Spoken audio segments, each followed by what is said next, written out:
J'essaye de faire en sorte que mes enfants n'aient pas l'impression que parce que papa et maman ont réussi, tout va leur tomber dessus. On a quand même plein de champions en Europe, on a plein de domaines, on a des données, donc il y a quand même des choses à faire.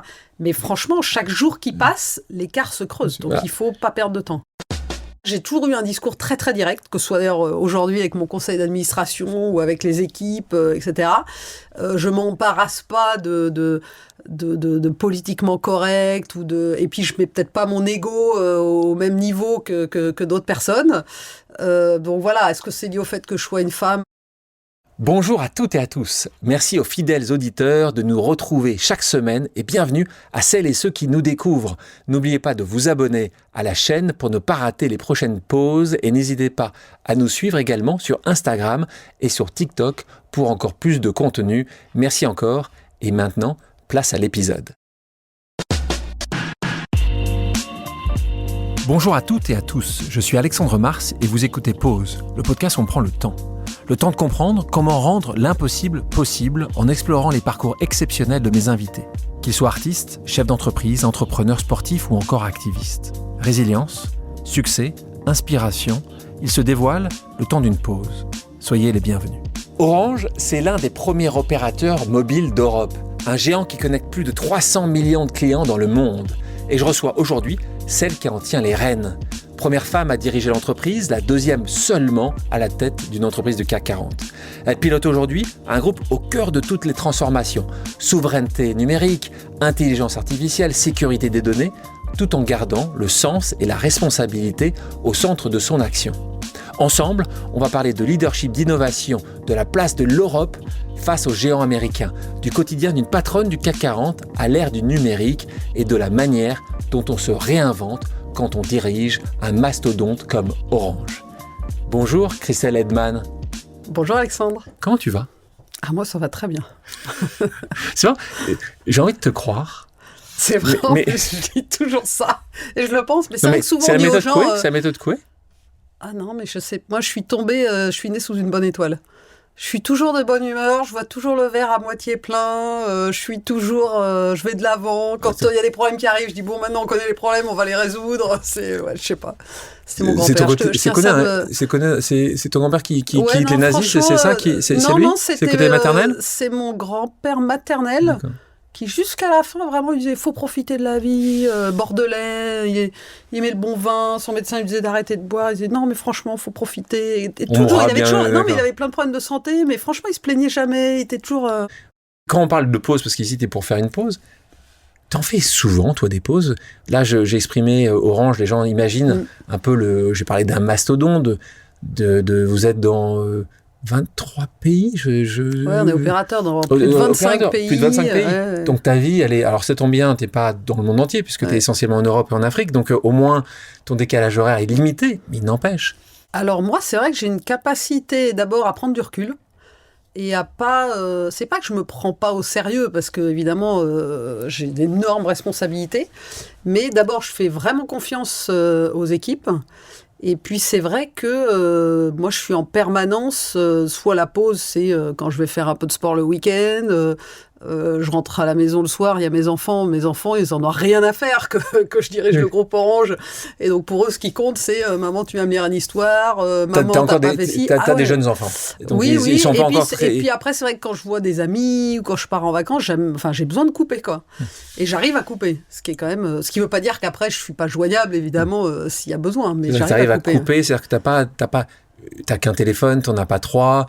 J'en ai 2 quand même. Ouais, t'en as 2. Si, j'en ai quand même 2. J'arrive à les poser. Ça m'arrive, il y a pas très longtemps, j'étais à un dîner chez des amis, c'est une anecdote, et à la fin du dîner, j'allume le téléphone et j'avais au moins 25 messages. Et donc là, je regarde, j'ai commencé par le dernier message qui disait en gros, la panne est résolue. Mais effectivement, on avait eu un gros pépin technique, etc. C'était pas génial. En fait, c'est pas moi qui vais résoudre. Donc, il y a des équipes, etc. Mais on prévient. Et donc, c'est vrai que c'est rare. Je reste pas 24 heures sans regarder les messages quand même. Tu dis quelque chose, je pense pas que t'aies dit totalement la vérité dans ce que tu viens de dire. Tu dis, quand je fais un peu de sport, j'ai l'impression que le un peu n'est pas tellement vrai. En fait, j'ai l'impression que, et c'est un point important pour les gens qui nous écoutent aussi, une manière pour toi de gérer ton stress, tu l'as mis dans la course, en fait. Tu l'as mis dans le sport. Aujourd'hui, tu cours souvent. Raconte-nous un peu ça, parce que de nouveau, c'est des conseils assez facile. Tu prends des chaussures alors, et... C'est vrai que... Non, je dis un peu parce que vraiment, d'abord, il n'y a que le week-end où réellement j'arrive à prendre le temps de mettre mes baskets et d'aller courir. En semaine, surtout là, quand on est en automne, hiver, il fait nuit tôt le matin, enfin tard le matin, tôt le soir, etc. Et un peu d'excuses pour pas aller... Ouais, il fait frais, t'as pas le courage, etc. Après, j'ai pas de problème à courir sous la pluie, moi, quand même. Mais non, et après, si, ça m'arrive rarement quand même de me dire en semaine, je bloque, je prends mes baskets, je vais courir. Et donc, voilà, courir, nager. Alors, par contre, quand je voyage à l'étranger... s'il y a un peu de décalage horaire, là, c'est génial. Le matin aux États-Unis, je me lève tôt et donc du coup je vais courir. Tu vas plutôt sur le tapis ou tu t'aimes bien courir dans les villes?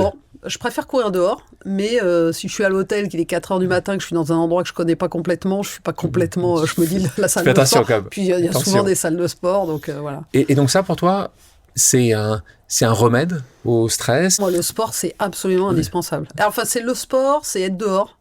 Marcher, être dans la nature, déconnecter, c'est absolument indispensable. Le week-end, je suis comme un lion en cage. La première chose que je fais le samedi matin, non, mais les enfants le savent, hein, et donc je mets les baskets, je pars courir. Enfin, c'est mon tu premier... reviens après 2 marathons, tu as un trail, tu reviens après. Non, parce que je cours 1 heure, 10 km, voilà, mais ça fait du bien. Ouais. Christelle, tu connais le modèle de pause. On a des pauses amicales, des gens qui ont envie de te poser une question, et donc on a plusieurs questions aujourd'hui. On écoute la première. Laurent, avec qui tu travailles? Christelle, je peux témoigner que tu es capable, dans les moments les plus complexes, de rester toujours positive et d'amener une énergie formidable dans tout ce que tu fais. Donc ma question est simple, quelle est ta recette magique?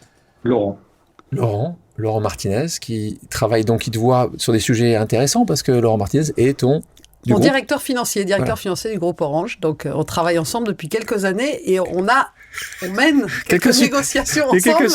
Il y a quelques sujets, des rachats, des ventes, il y a beaucoup de choses. Donc, il te voit comme nous, on ne va pas te voir aujourd'hui. Des clôtures de comptes, des préparations de résultats, des boards, des négociations, etc. Il te dit, il dit ce que tu nous disais tout à l'heure, voilà, le sourire positif. Et donc, Oui, non, vraiment, je ne donne-nous la recette, allez, donne-nous la recette. J'aimerais, parce que franchement, le monde serait tellement plus simple si on était entouré de gens avec un état d'esprit positif, qui essayent de trouver des solutions, qui ont la pêche, etc. Mais c'est vrai que, non, moi, j'aime bien être dans cette mentalité. Mais est-ce que mentalité. Toi qui vois au quotidien comme des moments plus compliqués, des moments complexes, la vie qui peut être la nôtre, hein, et t'es jamais découragé, tu continues quand même le matin, le soir quand même Moi, ça m'arrive le soir d'être un peu... Ça m'arrive de rentrer chez moi et de me dire, aujourd'hui, vraiment, journée de merde. Que des mauvaises nouvelles. J'en ai, ça arrive. Mais je rentre le soir et je me dis, je le sais, c'était la mauvaise journée avec plein de mauvaises nouvelles, et c'est tout type de mauvaises nouvelles. Mais après, je me dis, la vie passe, on va s'y atteler. Et puis, c'est vrai qu'au fond, je me dis vraiment que, ce qui est le plus important pour moi dans la vie, c'est la santé, c'est sa famille, c'est ses proches. Et donc, c'est vrai que pour moi, ce qui me touche le plus, et là vraiment où j'arrive pas à garder la pêche, c'est qu'évidemment, si on opère, et dans le groupe Orange, ça nous arrive d'avoir des accidents, des environnements de sécurité compliqués pour les collaborateurs. Et donc ça, c'est ma plus grande hantise, c'est de me dire que on touche à la santé, ou qu'on fait pas tout ce qu'il faut pour protéger les équipes. Parce que ça, on sait qu'il n'y a pas de marche arrière. Après, des négociations compliquées, des résultats compliqués, des business sur lesquels il faut prendre des décisions difficiles. Ça, c'est le job, quoi. Donc, on va suivre ta trajectoire de vie. Il faut bien comprendre aussi d'où tu viens. Donc, là, tu as grandi dans les Hauts-de-Seine. Ton papa est un ingénieur centralien, donc vraiment en haut en tout cas en termes d'école. Ouais. Ta maman, et là, elle va pas laisser l'appareil à ton papa parce qu'elle est normalienne et puis professeure d'université de mathématiques. Donc, tu rentres dans une famille qui est, on va dire, très érudite. Est-ce que toi, c'était une pression supplémentaire? Il fallait que tu fasses toujours tes preuves parce que tu avais tellement haut à la maison, ou c'était baigné d'amour et tout était assez logique et en fait, tu te posais pas autant de questions? Ou est-ce que tu étais toujours dans un modèle où il faut prouver? Non, moi j'étais plutôt dans un modèle où mes parents, finalement, ils ont bénéficié de ce qu'il y a de mieux dans la République et dans l'ascenseur social parce que leurs propres parents n'avaient pas fait d'études. Et donc, mes parents, ils ont ils ont réussi à faire classe prépa pour mon père, ma mère école normale, payée. Et donc c'est vrai que ma maman et mes parents me disaient, tu te rends compte la chance que la nation nous a permis d'être payés pour faire des études. Et donc il y avait cette notion, et mes grands-parents, c'était toujours la valeur du travail. Et il faut travailler, mes petites filles, il faut être autonome, il faut avancer. Et donc... et je me souviens d'avoir eu des discussions avec mon grand-père quand j'étais toute jeune. Je dis, vraiment, ça va être génial quand moi je serai à la retraite. Enfin, j'avais 10 ans, je parlais d'être à la retraite pour pouvoir être avec mes grands-parents. Et donc, il me disait, ma petite fille, tu te rends pas compte, il faut travailler dans la vie, le travail, c'est la santé, c'est tout, etc. Et donc, vraiment, j'étais dans cet environnement où travailler, c'était ce qu'il fallait faire. Et après, au-delà de ça, j'avais plutôt des facilités à l'école. Donc voilà, mes parents nous mettaient pas spécialement la pression. Et c'est vrai qu'après, moi, j'ai fait des classes prépa. Voilà, j'avais des bonnes notes en maths et en physique, donc ça aide pour faire des classes prépa.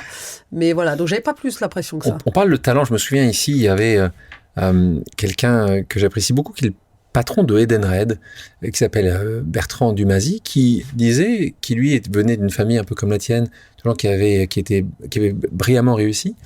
Et de le papa, et je le cite parce qu'il disait quelque chose d'intéressant, il disait « La question n'est pas de savoir si tu es intelligent, ce qui partait du principe, mais c'est de savoir ce que tu allais faire, ce que tu vas faire de ton intelligence que tu as reçue. » Est-ce que toi, tu l'as vite compris, ça, que tu étais quasiment une obligée, en fait? Tes parents, grâce à la République française, avaient fait des belles études, tu avais vécu dans un monde qui assez protégé, assez d'amour. Est-ce que rapidement, tu t'es dit « J'ai aussi une responsabilité » ou c'est venu bien plus tard? Franchement, c'est venu bien plus tard. Et moi, j'avais... d'abord, pendant longtemps, je me mettais pas... j'avais du mal à me dire... quand on me demandait « Qu'est-ce que tu veux faire plus tard ?» Je savais pas. Honnêtement, je savais pas. Je savais ce que je voulais pas faire. Je me voyais pas du tout être prof-chercheur comme ma maman, parce que vraiment prof, c'était quelque chose, je disais, j'aurais jamais la patience. Et c'est vrai que... à 15 ans, qu'est-ce que tu veux faire? Tu sais vraiment... Vraiment, je ne savais pas. C'est quoi? Je ne savais pas. Pas un rêve, on a tous un rêve quand même. En fait, je voulais être ingénieur comme mon père, mais parce ça. que mon père, il partait aux États-Unis, ingénieur informatique, et donc pour moi, il y avait une notion, c'était le rêve américain, on parle anglais, enfin voilà. Et donc ça, c'était pour moi, voilà, ingénieur comme papa. Mais alors, sans avoir aucune idée de ce qu'était... d'ailleurs, ingénieur, ça regroupe tellement de métiers. Et donc, après, je me disais, tiens, je verrai, j'avance, et puis je vais tester des choses. Et plus par défaut, en fait. J'ai plus fait des choix par défaut. Pas par défaut, mais en définissant ce que je voulais pas faire, et en apprenant. Et toujours, par contre, en me disant que j'avais envie d'apprendre, de me challenger, et de pas me mettre dans une zone de confort. Donc, la notion, quand même, de travail, elle est restée... elle est quand même restée. On parlait tout à l'heure de tes deux parents qui ont pu faire des belles études grâce au système français et de la République française. Tu penses qu'aujourd'hui, c'est quelque chose qui pourrait encore exister? Est-ce que tu penses que la capacité que la France a à continuer à protéger, à mettre en avant les personnes qui travaillent et qui ont des capacités, des compétences, tu penses que c'est aussi facile que pour tes parents? C'est une bonne question. Et honnêtement, c'est une question que je me pose souvent parce que quand on regarde la diversité sociale qu'il y a dans les grandes écoles, dans les classes prépa, etc., on peut se poser la question. Il y a plutôt une concentration dans quelques grands lycées, etc. On voit bien que... moi, j'ai quand même grandi dans un milieu où mes parents, ils avaient fait des classes prépa, donc ils avaient quand même accès à l'information. Et donc, pour moi, c'est quand même une vraie question. Et la question, c'est plutôt, est-ce que ce que mes parents ont fait aujourd'hui, c'est possible? Tu doutes? C'est pas bon. Pas sûr. C'est une vraie question. Et honnêtement, c'est au cœur de nos enjeux de société en France, parce que. J'ai, tu le sais, lancé un nouveau grand projet solidaire qui s'appelle Infinite, qui permet justement aux jeunes des quartiers populaires à travers la France de pouvoir être financés et mentorés. Donc on prend les meilleurs jeunes, qui sont les meilleurs de classe populaire. On leur dit demain, si tu dois justement faire cette grande école d'ingénieur ou partir à l'étranger, on va te financer, prêt à taux zéro sans garant. Quand tu auras ton diplôme et que tu seras embauché chez Orange ou chez BCG ou chez un autre grand groupe, tu rembourseras, mais tu rembourseras pas ton prêteur, tu rembourseras en fait un système qui permettra de financer le prochain comme toi. Donc en fait, c'est un modèle qui s'appelle Infinite, parce que moi, je pense comme toi que ce qui était encore faisable il y a peut-être 40 ans de ça, toi, mon papa qui était boursier pour, comme ton papa, faire Centrale. Il a été boursier et quand il est parti aux États-Unis, il a eu une bourse également. C'est plus compliqué aujourd'hui. Il venait du sud-ouest de la France. C'est quand même plus compliqué. On parle de nos parents, mais parlons aussi un peu de nos enfants. Toi, par rapport à tes enfants, qui encore t'écoutent, parce qu'ils ont encore l'âge de t'écouter, ça peut changer avec quelques années. Tu penses que là aussi pour eux, c'est comment toi tu arrives à gérer? Qu'est-ce que tu as appris?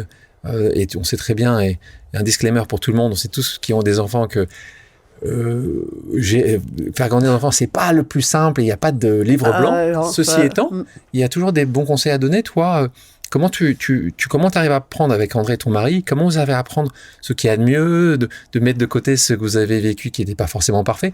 Tu arrives à partager justement, tu m'as dit une chose très importante, c'est le travail. T'arrives, ils ont l'âge où ils peuvent écouter ça. Tu es déjà en train de leur dire. J'espère qu'ils ont écouté parce que je leur dis à la maison, mais je ne sais pas si. Ouais, non, c'est pas. D'abord, c'est pas facile parce que voilà, on est tous entourés d'exemples où on voit bien que chacun essaye de trouver sa recette, hein, et il n'y a pas de recette miracle. C'est vrai qu'après. Moi, j'essaye de faire en sorte que mes enfants n'aient pas l'impression que parce que papa et maman ont réussi, tout va leur tomber dessus. Et donc, il y a cette question quand même de forcément, ils vivent dans un milieu privilégié, etc. Et donc, de se dire, non, mais dans la vie, il va falloir travailler pour gagner sa vie. Et 1 euro, ça se gagne durement, hein, parce qu'on vit dans un environnement où quand même la pression sur le pouvoir d'achat, la vie coûte cher. Et évidemment, ils sont encore trop jeunes pour se rendre compte de ça. Après, il y a tout ce qui est les écrans. Donc moi, mes enfants n'ont pas encore de téléphone portable, etc. Et donc c'est quelque chose... La patronne d'Orange qui... Ouais, non, jusqu'à 18 ans. Non, 15 ans, j'ai dit 15 ans pour le moment, ça va être difficile de tenir jusqu'à 15 ans. Mais c'est vrai que, non, il y a ce rapport évidemment aux écrans, au travail, au fait qu'aujourd'hui tout est accessible. Enfin, il y a une fluidité de l'information qui n'existait pas à notre époque. Et donc, avoir envie de chercher, avoir envie de se creuser la tête, Moi, je leur dis toujours, quand ils me disent « je m'ennuie », je dis « mais c'est une très bonne chose, il faut s'ennuyer dans la vie ». Nous, on s'ennuyait. Et en fait, c'est vrai qu'ils n'ont pas le temps de s'ennuyer, ils sont toujours occupés et bombardés de plein de choses. Donc, Et comment toi, tu arrives à gérer justement ça, en sachant que c'est pas toi qui développe ces réseaux sociaux, si on parle de réseaux sociaux, mais c'est toi qui les portes en tout cas. Tu arrives justement à essayer de trouver des solutions pour dire, tiens, moi, il n'y a aujourd'hui pas une personne, au moins dans la journée, qui me dit pas ces réseaux sociaux, qu'est-ce que c'est difficile, on aimerait que ça n'existe pas, et donc et on fait tous partie de ça. Toi qui, pour le coup, n'est pas forcément la patronne d'Instagram ou de Facebook ou de Meta, mais n'empêche qui a un rôle important, comment toi tu arrives à jouer ça? Est-ce que tu penses que tout ça est un peu ambivalent, ou est-ce que tu arrives justement à dire mais... Non, mais je pense que c'est un sujet qui n'est pas simple. D'abord, c'est un sujet de société et en fait, on ne voit que maintenant l'impact, hein, parce que les réseaux sociaux, ça n'est pas si vieux que ça. Et donc, on va voir maintenant sur des générations l'impact. Et c'est pas qu'un sujet de jeunes. Hein. On pense pas que ce soit très positif. C'est pas très positif. Et on le voit dans plein de domaines. On le voit sur les démocraties, sur l'information, sur le fait que ça enferme dans des... Et puis, il y a des sujets d'influence, santé mentale, évidemment. Il y a tous les sujets d'harcèlement. Et donc, nous, c'est des sujets sur lesquels on est très engagés chez Orange. On fait beaucoup de choses pour former, pour accompagner les parents, pour faire en sorte on accompagne les parents dans le moment du premier portable pour les enfants. Et c'est vrai que le message, c'est quand même d'essayer de tenir le plus longtemps possible sans portable. On a compris. Chez toi, tu dis 15 ans, c'est pas mal. Donc voilà, mes enfants, s'ils entendent 15 ans. 15 ans, c'est ça. On ne reviendra pas en arrière. Maman ne reviendra pas en arrière. Il n'y a pas de chance. Mais derrière, non, après, il faut aussi vivre avec son temps. On peut pas vivre en dehors. Moi, je me souviens, quand j'étais jeune, j'avais des copains, ils n'avaient pas la télé à la maison. C'était pas facile, mais... Ils avaient l'air heureux quand même. Hein, oui, ils n'avaient pas l'air malheureux. Ouais. Et c'est vrai qu'aujourd'hui, le sujet, c'est d'arriver à quand même prendre le temps de lire des livres, de faire du sport. Donc, il faut arriver à... Voilà, c'est ça. Parce que je me souviens, quand on était plus jeune, on a la même génération. Il y avait quand même un temps non négligeable passé devant un écran qui était là, un écran un peu plus grand. C'était la télé. Voilà. Ouais. Donc, mais en effet, c'était unidirectionnel, alors ce qui posait d'autres problèmes. Et j'ai mis un portable ici qui date de 94. Donc, à ce moment-là, c'était pas mal ces portables parce qu'il n'y avait pas, justement, tu l'utilisais pour appeler. Pour téléphoner. Et voilà. Et pour parler. Ce qui est quand même un peu plus c'est un concept qui a un peu disparu. On parle de la famille, et là aussi, on est aussi la conséquence de notre éducation, de nos parents, mais aussi parfois ça peut monter un peu plus haut. Tu parlais de ton grand-père qui t'a marqué, qui est celui du côté maternel, qui était dans le Bordelais. Et puis on a aussi un autre grand-père, toi, qui a fui l'Allemagne nazie, j'en parlais tout à l'heure. Ça aussi, est-ce que ça aussi, l'histoire, puisque tu en as parlé, l'histoire t'a marqué? Est-ce que c'est quelque chose qui est dans une lignée en disant juste, il y a un moment, et surtout dans un moment comme on parle aujourd'hui, où l'extrême est dangereuse? Est-ce que c'est quelque chose que justement tu en parles à tes enfants? C'est pas si longtemps que ça que l'Allemagne fasciste a tué, a exterminé des millions de personnes. Est-ce que c'est des sujets importants? Alors c'est vrai que c'est des sujets importants, mais pour moi c'est pas tant, et même quand j'étais jeune, c'est pas tant le nazisme que j'entendais de la bouche de mon grand-père, c'était vraiment mes petites filles, vous avez la chance de ne pas avoir connu la guerre. Et puis c'était, vous savez, moi j'ai fait des études jusqu'à 12 ans et ensuite j'ai dû fuir mon pays et repartir de rien. Et donc c'est vrai que on parle beaucoup des réfugiés, on parle des gens et on vit dans un monde qui est complexe. Et donc, et de me dire que moi, mon grand-père, il est arrivé en France, il avait plus rien avec son frère, et donc il a recréé un business, etc. Et se débrouiller pour d'abord vivre. Il est venu entre les deux guerres, et puis ensuite se cacher avec des faux papiers pendant la guerre, survivre au nazisme, enfin en tout cas à la France occupée et juif avec donc des faux papiers. Et derrière, c'est vrai que c'est resté parce que j'ai grandi avec ses grands-parents qui nous disaient tout le temps, vous avez de la chance de pouvoir manger, vous avez de la chance de pouvoir aller à l'école, vous avez de la chance de pouvoir avoir connu la guerre. On se rend pas compte. Et alors c'est vrai que nos enfants l'entendent encore moins, même si aujourd'hui on voit que la paix n'est pas quelque chose d'acquis pour toujours en Europe.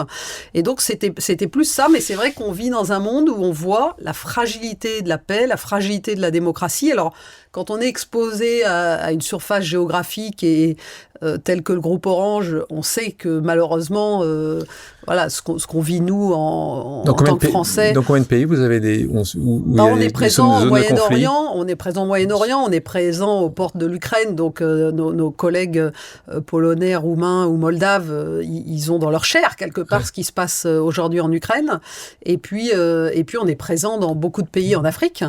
Donc je parlais, on est présent en Jordanie, donc c'est sûr que la situation au Moyen-Orient, elle touche beaucoup nos équipes là-bas. Et puis ensuite, on est présent en RDC, par exemple, où il y a des conflits. On est présent au Mali, au Burkina, où il y a donc c'est quand même des contextes très très particuliers qu'on ne peut pas comprendre. Il faut se mettre à la place des équipes locales et des populations locales pour comprendre ce qui se passe, mais c'est vrai qu'on vit dans un monde où du coup il faut arriver à se mettre dans cette... Voilà, on peut pas se mettre à la place des gens parce que chacun a son histoire, chaque pays a son histoire, etc. Mais en tout cas, moi, je passe beaucoup de temps à essayer de comprendre justement ces environnements et c'est vrai moi, j'ai forcément des biais, une culture. Je viens, voilà, d'Europe, de l'Ouest, mais je me dis toujours que je dois pas penser en tant que Française et que notre activité, ce qu'on fait chez Orange, par nature, c'est local. Et donc, il faut arriver à être dans ce mode de pensée où on peut pas se mettre à la place des gens, on peut pas décider pour eux, quoi. En revenant sur ton parcours, tu disais tout à l'heure gentiment, t'étais pas si mauvaise que ça dans certaines... mais c'est marrant parce que j'ai l'impression parfois, tu t'es quasiment excusé en fait de dire bon, vous savez quoi, c'est une suite logique, donc qui est quand même une suite logique qui te fait terminer quand même un Polytechnique. On parlait de Centrale tout à l'heure. J'ai l'impression qu'il y a toujours une petite bisbille entre l'un et l'autre. Pont et Chaussée également. Pour toi, c'était logique, la case grande école? C'était là aussi pour suivre les pas de ton papa? Il fallait que tu fasses cette grande école? Est-ce que tu penses qu'aujourd'hui, c'est toujours le cas? Tu penses que il faut faire Polytechnique, il faut faire Centrale si tu veux faire ingénieur? Ou est-ce que tu penses qu'il y a des directions différentes aujourd'hui pour les jeunes qui sont brillants comme toi, tu étais brillante à 18 ans? Je pense que d'abord, on est dans un monde qui est beaucoup plus international. À l'époque, et même s'il y avait déjà pas mal de gens qui partaient faire des études à l'international, on vivait moins dans un monde ultra connecté. Il y avait Erasmus déjà, mais enfin, c'était... Erasmus qui est un programme européen d'échange entre universités. Mais c'est vrai que moi, j'ai toujours été... pas partisane du moindre effort, mais pour moi, les maths et la physique, je trouvais ça génial parce qu'une fois que j'avais compris, c'était ludique. Ouais. Et donc, je n'allais pas faire autre chose que quelque chose dans lequel j'avais des facilités. Et donc, je suis allée en classe prépa en me disant, j'irai à l'école centrale comme papa. Et puis j'ai été prise à Polytechnique, donc c'était très bien. Tu étais prise aussi à Centrale ou pas ? J'ai été prise aussi à... D'ailleurs, je sais même pas si j'ai été passer les oraux. Une fois que j'étais prise en première Polytechnique, donc après j'ai dit, je crois que je suis pas allée passer les oraux de l'école normale, ce qui m'a valu une discussion avec ma maman. Bah oui, c'est ça, t'avais les deux parents qui étaient tous les deux déçus. T'as pas fait centrale d'un côté, t'as pas fait normal de l'autre. Ils étaient très très fiers que je sois prise à l'école Polytechnique. Donc. Justement, par rapport à ça, t'étais la première de ta prépa. Être la première, c'est ce que t'as souvent entendu. Être la première à diriger un groupe, être la première à être aussi rapide en faisant ça, la première pour entrer à Polytechnique, c'est une fierté pour toi ou c'est un poids? Alors c'est une fierté après coup, parce qu'après tout je me dis, je pense que c'est plus facile d'être la première, et je pense notamment à mes sœurs qui me suivaient, c'est plus facile d'être la première parce que quelque part, on fait quelque chose où si vous y arrivez pas, ça passe inaperçu, parce qu'après tout, c'est normal de pas y arriver. Et puis, si vous y arrivez, ça met plutôt de la pression pour les deuxièmes et les troisièmes, qui du coup, ça devient possible, quoi. Et donc, c'est vrai que moi, je me suis toujours, je me suis jamais mis la barre trop haut. Ouais. En me disant comme ça, je vais pas me décevoir. Et donc, c'est pas mal comme solution, ça, parce que tu termines Polytechnique, tu fais t'as fait deux, trois petites choses. Donc en fait, sans te décevoir vraiment. Non, voilà. J'aurais bien aimé voir ça, que tu aurais mis comme la barre pour plus haute que ça. Non, et c'est vrai que Polytechnique, moi je m'étais mis la barre de pas faire 5 demi. Vraiment, je voulais pas passer 3 ans. Il faut expliquer, c'est que normalement tu fais 2 années de prépa, tu peux cuber, faire une troisième année. Et donc moi j'avais dit, de toute façon, je prends l'école que j'ai, je ne refais pas une année de plus. Voilà, et donc comme j'étais prise, c'était très bien. Voilà. Tu dis, hop, et puis c'était comme c'était dans le classement la meilleure école, tu te dis, ça tombe bien. Je sais pas, d'en regarder. Une autre personne, et je conseille d'écouter, qui a aussi extrêmement bien réussi en tant que première femme, c'est Delphine Ernotte, qui était à ta place il y a quelques semaines de cela. Donc, écoutez ce podcast si vous ne l'avez pas écouté, qui a elle aussi été la première femme assez souvent dans sa trajectoire. Je ne sais pas si tu connais Delphine. Et elle me disait ça, et je la cite, elle me dit, c'est quand même bizarre qu'aujourd'hui, être la première femme quelque part, on a l'impression que je vais être fière, et en réalité, ça me fait un petit pincement de tristesse. En fait, elle dirait, je veux dire, vivement qu'on ne soit pas mis en avant et que ce soit normal, en fait. Que ce soit normal. Ouais. Et c'est vrai que...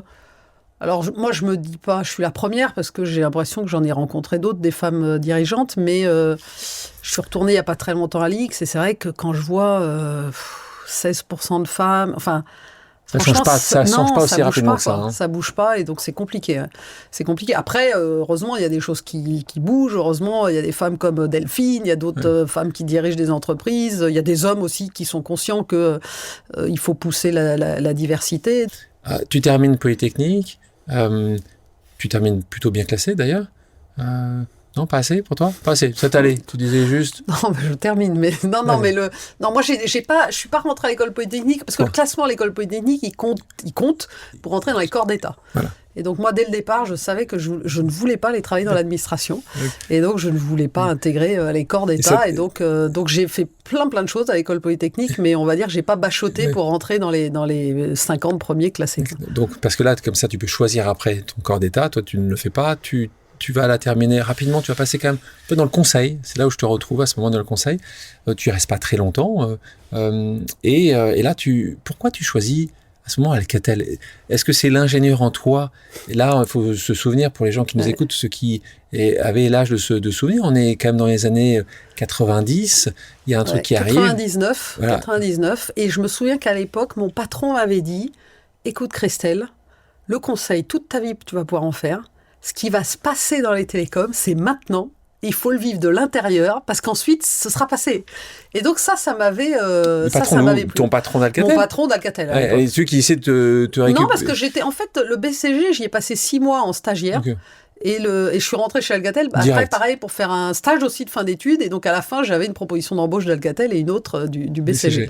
Et donc, et je ne savais pas du tout quoi faire. Et donc finalement, je suis allée chez Alcatel, mais parce que c'est cet argument-là qui m'a convaincue de me dire que finalement, et c'est vrai qu'on vivait à une époque où les réseaux mobiles étaient en train de se déployer, l'iPhone n'existait pas, donc il y avait la 3G qui arrivait, on était au tout début de la 3G. 2G, t'as raison, à l'époque encore. C'était de la 2G, GSM, la 3G allait arriver. Et L'Internet, la DSL commençait, donc c'était encore les débuts Free, du c'est broadband. le début de Free, hein. Free, les ingénieurs de France Télécom pensaient que la Freebox ne marcherait pas. C'est le début de Wanadoo, de Voilà. Enfin, on a toutes ces marques qui étaient des marques à l'époque, pas d'Orange, parce qu'à ce moment-là, ça s'appelle encore France Télécom et Itineris pour le mobile à l'époque. Ouais. Donc là, tu fais...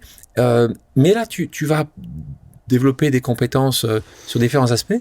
Et là, je suis assez étonné quand je me renseigne, je te retrouve quelques années après en ressources humaines. Alors, je suis assez étonné, je ne devrais pas le dire, parce que quand je vois ton sourire, cette envie de croquer la vie, je me dis, c'est plutôt aujourd'hui, en fait, patronne d'un grand groupe, c'est pas ça que tu devrais faire. Tu aurais dû rester dans ce monde des ressources humaines, où qu'est-ce qu'on a besoin, justement, de personnes aussi positives que toi. Donc là, si tu fais ça, et puis là, tu deviens des très jeunes, parce que là, tu as 36 ans, 35, je crois, 35 ans, ouais. Tu vas sur tes 36 quand tu deviens DRH du groupe. Et là, c'est quand même compliqué, parce que là, on te demande aussi là, de faire des choses, le monde va plus mal, en tout cas pour le groupe pour lequel tu travailles à ce moment-là, c'est quand même plus compliqué, après une fusion, ça devient compliqué. Et là, tu dois mettre en place un plan de licenciement majeur. Toi qui aimes les gens, c'est quand même compliqué. Comment tu le voyais arriver quand même, ça? Tu savais que ça allait être c'était en pleine tempête, tu savais très bien que ça allait pas se passer facilement, que tu allais mettre de côté des milliers de personnes. Comment tu gères ça, toi qui as ce sourire, qui a envie de rentrer le soir, à être heureuse? Comment tu arrives à le gérer correctement quand tu es tout jeune encore? Ouais, alors c'est vrai que c'est une période qui était compliquée, mais moi j'avais fait quasiment toute ma carrière, j'avais passé déjà 12 ans chez Alcatel-Lucent, enfin Alcatel d'abord, et puis fusion avec Lucent. Je connaissais vraiment le groupe de l'intérieur, j'avais fait plein de métiers différents, je connaissais plein de monde, et c'est vrai qu'à un moment, le directeur général de l'époque, qui était néerlandais, Ben Verwaayen, m'appelle en me disant, voilà, le DRH s'en va, il quitte le groupe, et je voudrais te proposer de devenir DRH du groupe. Donc ma première réaction, ça n'a pas été de sauter de joie, parce qu'effectivement, d'ailleurs à l'époque j'étais expatrié en Californie, et donc je me disais, voilà, revenir au siège, DRH, travailler pour le CEO, rentrer au COMEX, j'avais 35 ans, donc c'était énorme responsabilité. Et en même temps, il m'avait dit, je veux un DRH qui est un opérationnel et qui va m'aider à construire l'entreprise de demain. Et donc, quand j'ai pris le job, je ne savais pas qu'il y aurait besoin effectivement de mettre en œuvre des plans de licenciement, tu voyais des pas plans de arriver départ déjà, volontaire. Non, mais il y en avait déjà eu. D'abord, il y en avait déjà eu, donc on vivait dans cet environnement. Après, ce qui était très nouveau pour moi, c'était de découvrir la collaboration au niveau du COMEX avec le directeur général. C'était de passer aussi de l'autre côté du miroir et de découvrir. D'ailleurs, c'est la seule fois de ma vie où on m'a dit on va multiplier ton salaire par 2, parce qu'effectivement, du jour au lendemain, vous découvrez tous les niveaux de salaire dans l'entreprise. Et donc, il faut mieux que tu sois bien payé. Ouais, enfin, en tout cas, j'étais pas la mieux payée du COMEX, mais il fallait que je me rapproche quand même du peloton. Et puis, c'est surtout que j'ai découvert, d'abord, je travaillais avec une équipe de professionnels, parce que les ressources humaines, il y a quand même des compétences très, très différentes entre la gestion des talents, la gestion des compensations, des bénéfices et des salaires, évidemment, tout ce qui est les business partners, les relations sociales. Et donc, j'avais, heureusement, des équipes RH en France qui étaient rodées au dialogue social. Mais au fond, moi, j'avais cette vraie compréhension des enjeux humains de l'entreprise, et puis j'avais cette expérience d'être un collaborateur dans l'entreprise, d'être un manager. Et donc, ce qui était très difficile pour moi dans ce métier-là, c'était quand on est dans un opérationnel, on a des KPI, on sait mesurer sa performance. Et en fait, dans ce job-là, tout d'un coup, c'est que le temps long qu'on gère, parce que les erreurs, on les voit pas tout de suite. Les erreurs de casting, les erreurs. Et donc, j'avais vraiment du mal à me dire, est-ce que je fais bien mon job ou pas? Mais par contre, on se pose des questions de temps long, et donc ça, c'était vraiment bien. Après, c'est vrai que les plans sociaux... plus de 5000 personnes. Oui, alors c'était à l'époque, le groupe devait y avoir 70 000 personnes, c'était dur, et c'est toujours... Enfin, ça reste dur, parce qu'ensuite, voilà, j'ai eu à gérer d'autres plans de transformation dans d'autres contextes. C'est jamais de gaieté de cœur qu'on se dit... Alors, c'était quand même des plans de départ volontaires, donc c'est toujours sur la base du volontariat. Ouais, mais c'est jamais de gaieté de cœur qu'on se dit qu'on va enlever des emplois, et on le fait pour préserver d'autres emplois. Mais franchement, c'est la partie qui a été la plus difficile dans toute ma carrière. Et là-dessus, tu en voulais un petit peu, toi qui avais travaillé depuis tellement longtemps dans le groupe, au comité de direction que tu avais rejoint, de ne pas avoir fait les changements nécessaires, ça me fait penser à Nokia, qui était numéro 1 en 99 et qui n'existe plus 15 ans après. Est-ce que toi, tu t'es dit là, en parlant d'innovation, qui est quand même centrale aujourd'hui dans ta vie, qu'on n'est jamais arrivé, qu'il faut toujours se challenger, parce que moi, pour me souvenir d'Alcatel à la fin des années 90, c'est vrai que tu dis les gens, tu leur parles et ils disent nous sommes Alcatel, regardez tout ce que nous avons, nous savons faire. Toi, ça t'a fait. Qu'est-ce que tu as appris de tout ça? Alors en fait, ce que j'ai appris, mais c'était déjà bien avant d'être DRH, c'est que parce que souvent, je me suis posé la question et on me l'a souvent reposée, mais à quel moment, quelle décision finalement a fait que Alcatel-Lucent n'existe plus aujourd'hui? Qu'est-ce qu'il aurait fallu faire pour garder? Et on peut se poser la question dans plein de domaines technologiques en Europe, où le GSM, il a été créé en Europe, il n'existe plus aujourd'hui. On voit les Chinois ont pris un leadership. Et moi, je me souviens des appels d'offres où j'étais commercial chez Alcatel face à Huawei sur des comptes en France. Et je voyais arriver des appels d'offres avec des concurrents qui avaient des meilleurs prix, des meilleurs roadmaps, etc. Et en fait, c'est cette capacité à se dire qu'à un moment, il y a des masses critiques qui font que quand on investit 3 milliards dans la R&D tous les ans, et qu'en face, on est contraint et qu'on peut investir que 1,5 milliard ou 2 milliards, forcément, dans la durée, on va perdre. Et donc ça, c'est des choses où on voit que... D'ailleurs, on le voit souvent dans le débat public, quand il y a des entreprises en difficulté, c'est souvent des décisions qui ne sont pas prises bien en amont. Donc, qu'est-ce qu'il aurait fallu faire avant? Pas facile, parce que c'est quand même une industrie. Il faut revoir les fleurons qui ont disparu. C'est autant des fleurons américains, d'ailleurs, qu'européens, mais Alcatel, Lucent, Motorola, Nortel... et j'en passe, Nokia, Siemens, etc. Donc c'est toute une industrie et c'est là où la technologie aujourd'hui va très très vite.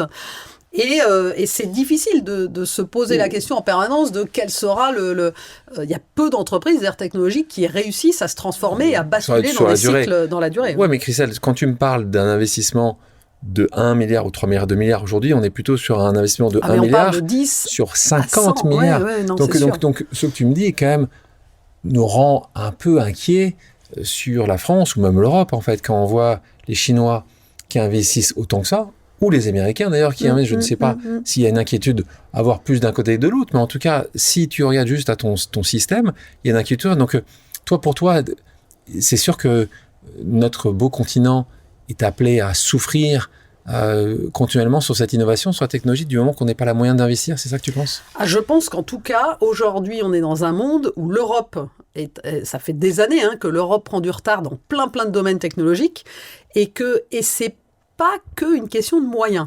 Parce que l'Europe investit beaucoup quand même en R&D. On a des champions industriels en Europe qui en fait sont des champions parce que c'est des acteurs globaux aujourd'hui. Et en fait aujourd'hui, aucun acteur ne peut durablement être un leader s'il n'est que sur le marché européen. Parce que le marché européen, malheureusement, on a une énergie qui est plus chère. On a plein de contextes où la compétitivité en Europe, elle est très très difficile par rapport à des acteurs internationaux. Et donc, il faut en permanence se dire c'est quoi la technologie de demain, sur quoi il faut investir pour être toujours un champion demain, et puis s'appuyer sur ses forces. Et puis, il faut aussi se dire qu'on est dans un monde où...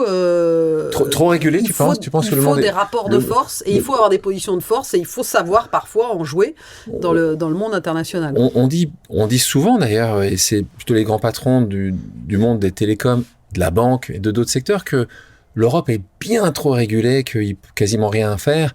La preuve première, c'est que c'est très difficile d'avoir un groupe de télécoms en Europe. Il n'existe pas, en fait. Tu me dis que tu as quelques positions. Il n'y a pas de marché européen des télécoms. Voilà. Parce qu'il a été interdit essentiellement par Bruxelles. Tu penses que toi c'est un sujet aussi, tu dis juste, les gars, il faut desserrer un petit peu, parce que vous régulez tellement tout, que globalement, on n'arrive plus à créer cette innovation, cette valeur. Pour toi, c'est un sujet aussi de dire, à un certain moment, il faut aussi être attention.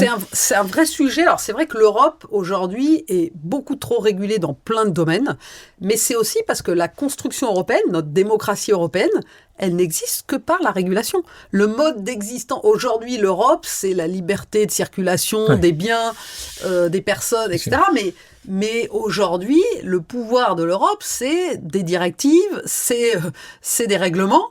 Donc, c'est de la régulation. Ouais. Et en fait, la capacité à enlever des choses, elle est très, très complexe.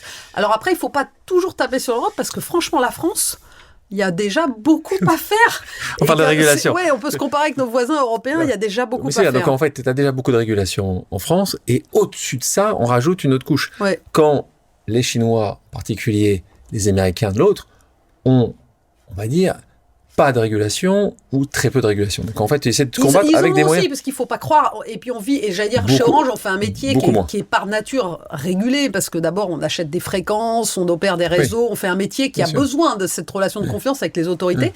Mais c'est vrai qu'il y a plus une prise de risque dans la culture américaine, et la Chine, c'est encore autre chose. On parle de crise, mais là, c'est vrai qu'on dit, si je t'écoute, il y a quand même un 1 à 10 en termes juste de déploiement de R&D, donc de financement de ressources et développement pour le futur. Et de l'autre côté, tu as une certaine législation peut-être un peu lourde. Donc en fait, tu as quand même 2 petits boulets. Mais aujourd'hui, une entreprise, d'ailleurs un entrepreneur qui réfléchit, qui crée son entreprise dans un pays en Europe, c'est pas compliqué. S'il va lever des capitaux, on va lui dire, t'es européen, l'upside, c'est quoi? T'es en France, l'upside, c'est de conquérir le marché français, c'est pas de conquérir l'Europe, puisqu'en fait, c'est 27 pays. Donc il vaut mieux aller aux États-Unis parce que j'investis aux États-Unis, je sais que l'upside c'est la taille du marché américain et même chose en Chine. Donc on a un vrai sujet. Alors j'allais dire, il y a beaucoup de rapports qui ont maintenant, le rapport Draghi était assez clair sur ce besoin de créer un marché européen beaucoup plus unifié dans certains domaines, les télécoms entre autres. Maintenant c'est des sujets qui sont très compliqués parce qu'on a aussi des démocraties qui sont faibles en ce moment en Europe. Mais ce qui est assez inquiétant, c'est que d'une certaine manière, on en voit quelque chose. Là, tu parles du rapport Draghi qui avait donné un certain nombre d'idées, si ce n'est de solutions, qui ont été quand même assez peu suivies parce qu'à chaque fois, on dit « oui, mais c'est compliqué. » Non, mais c'est pour ça. Et alors moi, c'est vrai que je sais plus où je le disais, mais je dis, moi, on me paye pas pour expliquer et pour donner des excuses. On me paye pour des résultats. Et donc, c'est vrai qu'aujourd'hui, c'est pas facile. Parce qu'après, d'abord, les démocraties, c'est pas des entreprises. Une entreprise, c'est pas une démocratie. On décide. Alors, il y a des règles, évidemment, mais maintenant, il y a des choses qui sont quand même compliquées. Et après, on a quand même plein de champions en Europe. On a plein de domaines. On a des données. Donc, il y a quand même des choses à faire. Mais franchement, chaque jour qui passe, l'écart se creuse. Donc, il faut pas perdre de temps. C'est ça qui est important. Merci de dire, Christelle. C'est que les experts, le talent est là. On voit certaines entreprises qui continuent a extrêmement bien fonctionné, mais faisons attention de ne pas perdre cette mainmise sur certains sujets. Le monde nous regarde et honnêtement, quand on voit ce qui se passe au Moyen-Orient, ce qui se passe en Inde, ce qui se passe en Chine, ce qui se passe en Asie, le monde n'a pas besoin d'une Europe très forte. Il peut s'en passer, on va dire. L'Europe, en tout cas, s'en passera si l'Europe décide pas de le faire. Là, on est dans ces années qui sont donc compliquées. La fin de ces années chez Alcatel-Lucent, on va te retrouver chez Schneider Electric. Donc là, tu restes un certain nombre d'années. C'est là où tu commences à voir vraiment ce rapport énergie-climat. C'est là aussi ces sujets qui te touchent également, évidemment, beaucoup. Ils ont été vraiment aussi créés, où tu as compris certainement encore plus les choses quand tu étais chez Schneider Electric. Donc ça aussi, comment ça s'est passé, cette trajectoire? Même chose, à un moment, au bout de certain nombre d'années, on te retrouve, tu en parlais tout à l'heure, administratrice d'Orange. Je crois que c'est à partir de 2017 que tu rentres chez Orange. À quel moment, là aussi, tu te dis, c'est aussi pour les gens qui nous écoutent, qui parfois se posent des questions à rester dans leur job, à en changer, à quel moment? Est-ce qu'il y a aussi un moment, tu t'es dit, ça y est, je serai jamais la remplaçante du patron. Et donc, il y avait une question tu commençais à un moment, parce que j'ai vu qu'avant, tu n'étais pas très politique dans tes choix. Tu es plutôt par là où t'amenais la passion, les trucs que tu pouvais faire. Je te retrouve en Californie, tu fais RH, ainsi de suite. Là, tu commençais à être un peu plus stratégique. Tu disais, maintenant, j'ai passé 40 ans, il y a peut-être une volonté d'être CEO à un moment, pas du tout la question que tu te posais. Non, pas du tout. Alors c'est vrai qu'il y a des gens qui me disaient, oulala, maintenant tu as 40 ans, donc chaque choix va compter, etc. Et c'est vrai que moi, quand je suis rentrée chez Schneider Electric, d'abord j'ai découvert un groupe passionnant, le monde de l'industrie, un groupe très très international, et en même temps ces enjeux d'énergie, de gestion de l'énergie, des enjeux technologiques très très forts, les automatismes industriels, l'industrie 4.0, et c'est vrai que j'ai trouvé ça extraordinaire d'acheter des matières premières, de vendre des produits, de les distribuer, les écosystèmes entre les électriciens, les distributeurs, les installateurs, les écosystèmes du bâtiment, de l'industrie, des choses qu'on voit pas du tout quand on est, en tout cas que je voyais pas du tout quand j'étais chez Alcatel-Lucent. Et après, dans les métiers, j'ai eu cette chance évidemment qu'on me propose de diriger Schneider Electric. Mais quand je suis arrivée chez Schneider, moi j'avais d'abord cette expérience des télécoms et de la rupture qui était arrivée dans les télécoms avec la rupture du numérique, des acteurs, des acteurs du web, etc. Et je me disais, mais l'énergie va aussi être disruptée parce que il y a l'énergie renouvelable, il y a des smart grids, etc. Et en fait, sans vraiment comprendre les fondamentaux, mais j'étais très curieuse de la révolution technologique adaptée au monde de l'énergie. Et puis, voilà, j'ai dirigé Schneider Electric en France. Honnêtement, je suis pas partie chez Orange parce que je pensais pas que j'allais pouvoir remplacer Jean-Pascal Tricoire. C'est pas du tout comme ça que ça s'est fait. Je suis rentrée au conseil d'administration d'Orange parce que Stéphane Richard m'a contacté et que comme j'avais eu Orange comme client, que j'avais passé 13 ans chez Alcatel-Lucent, je trouvais ça génial de garder un pied dans les télécoms et dans une grande entreprise comme Orange avec des challenges et des défis passionnants. Donc je suis rentrée au conseil d'administration et puis les choses se sont faites sans vraiment que moi-même, en tout cas, je l'ai planifié. Donc ici, une question pour toi, on va rentrer un petit peu sur la nomination. On en parlait avec Delphine Ernotte, qui, elle, pour le coup, est la présidente d'un groupe public. Orange, c'est pas exactement public parce que l'État, au sens le plus large possible, n'a pas 100%, même 51%, mais on a à peu près 23%. Exactement, un peu plus entre 23% et 30% des droits de vote en Assemblée générale. Donc, un point non négligeable. Premier actionnaire, second étant les employés, ce qui est très important évidemment pour toi. Comment ça se passe ? Moi, j'étais au conseil d'administration, donc de l'intérieur, c'est la responsabilité du conseil d'administration de proposer à l'Assemblée générale la nomination d'un nouveau directeur général. Tu te présentes ? Et donc, non, donc c'est Stéphane Richard, moi, qui m'a demandé si qui m'a dit, voilà, est-ce que tu te rentrerais dans le processus de succession, lui-même sachant que son mandat arrivait à la fin et qu'il voulait pas être renouvelé comme directeur général. Et donc, alors mais vraiment, ça ne m'était jamais passé par la tête. Je me disais, mais pourquoi moi, etc. Et donc, j'ai pas tout de suite donné suite en me disant que non, vraiment, et puis j'adorais ce que je faisais chez Schneider et j'avais vraiment plein de choses à faire. Et puis après, toujours ce côté... finalement, curiosité, envie d'apprendre, je me suis dit, après tout, je me lance dans le process, j'ai rien à perdre parce que si on me sélectionne pas, c'est pas grave, j'aurais appris des choses parce qu'en fait, c'est quand même un process qui, vécu de l'intérieur, permet d'apprendre des choses. Et comment tu aurais fait là si tu n'étais pas prise par rapport à... Parce que tout le monde le savait, donc Schneider Electric, ton patron, t'es allé le voir pour dire juste je candidate. En fait, je lui avais dit assez tôt que qu'on m'avait sollicité pour entrer dans le process et que du coup, j'avais accepté de rentrer dedans. Mais en me disant, on verra bien, et en étant très transparente, comme je l'ai toujours fait d'ailleurs, quand je me suis posé des questions. Et c'est vrai que, et je me souviens d'une discussion avec lui peu de temps avant que ça se fasse, où il m'avait dit, non mais Christelle, si tu veux pas prendre le job d'Orange, faut vraiment leur dire, parce que ils vont te le donner. Et alors qu'en fait, c'était pas fait encore, mais voilà. Donc après, c'est un processus où, comme dans tous les processus, alors c'est vrai que les médias en surfont, c'est très difficile en fait quand on lit la presse, et bon, ayant vécu ça de l'intérieur, on relativise après, mais il y a d'abord des gens qui veulent se positionner dans un process, donc qui utilisent les médias pour faire émerger leur nom.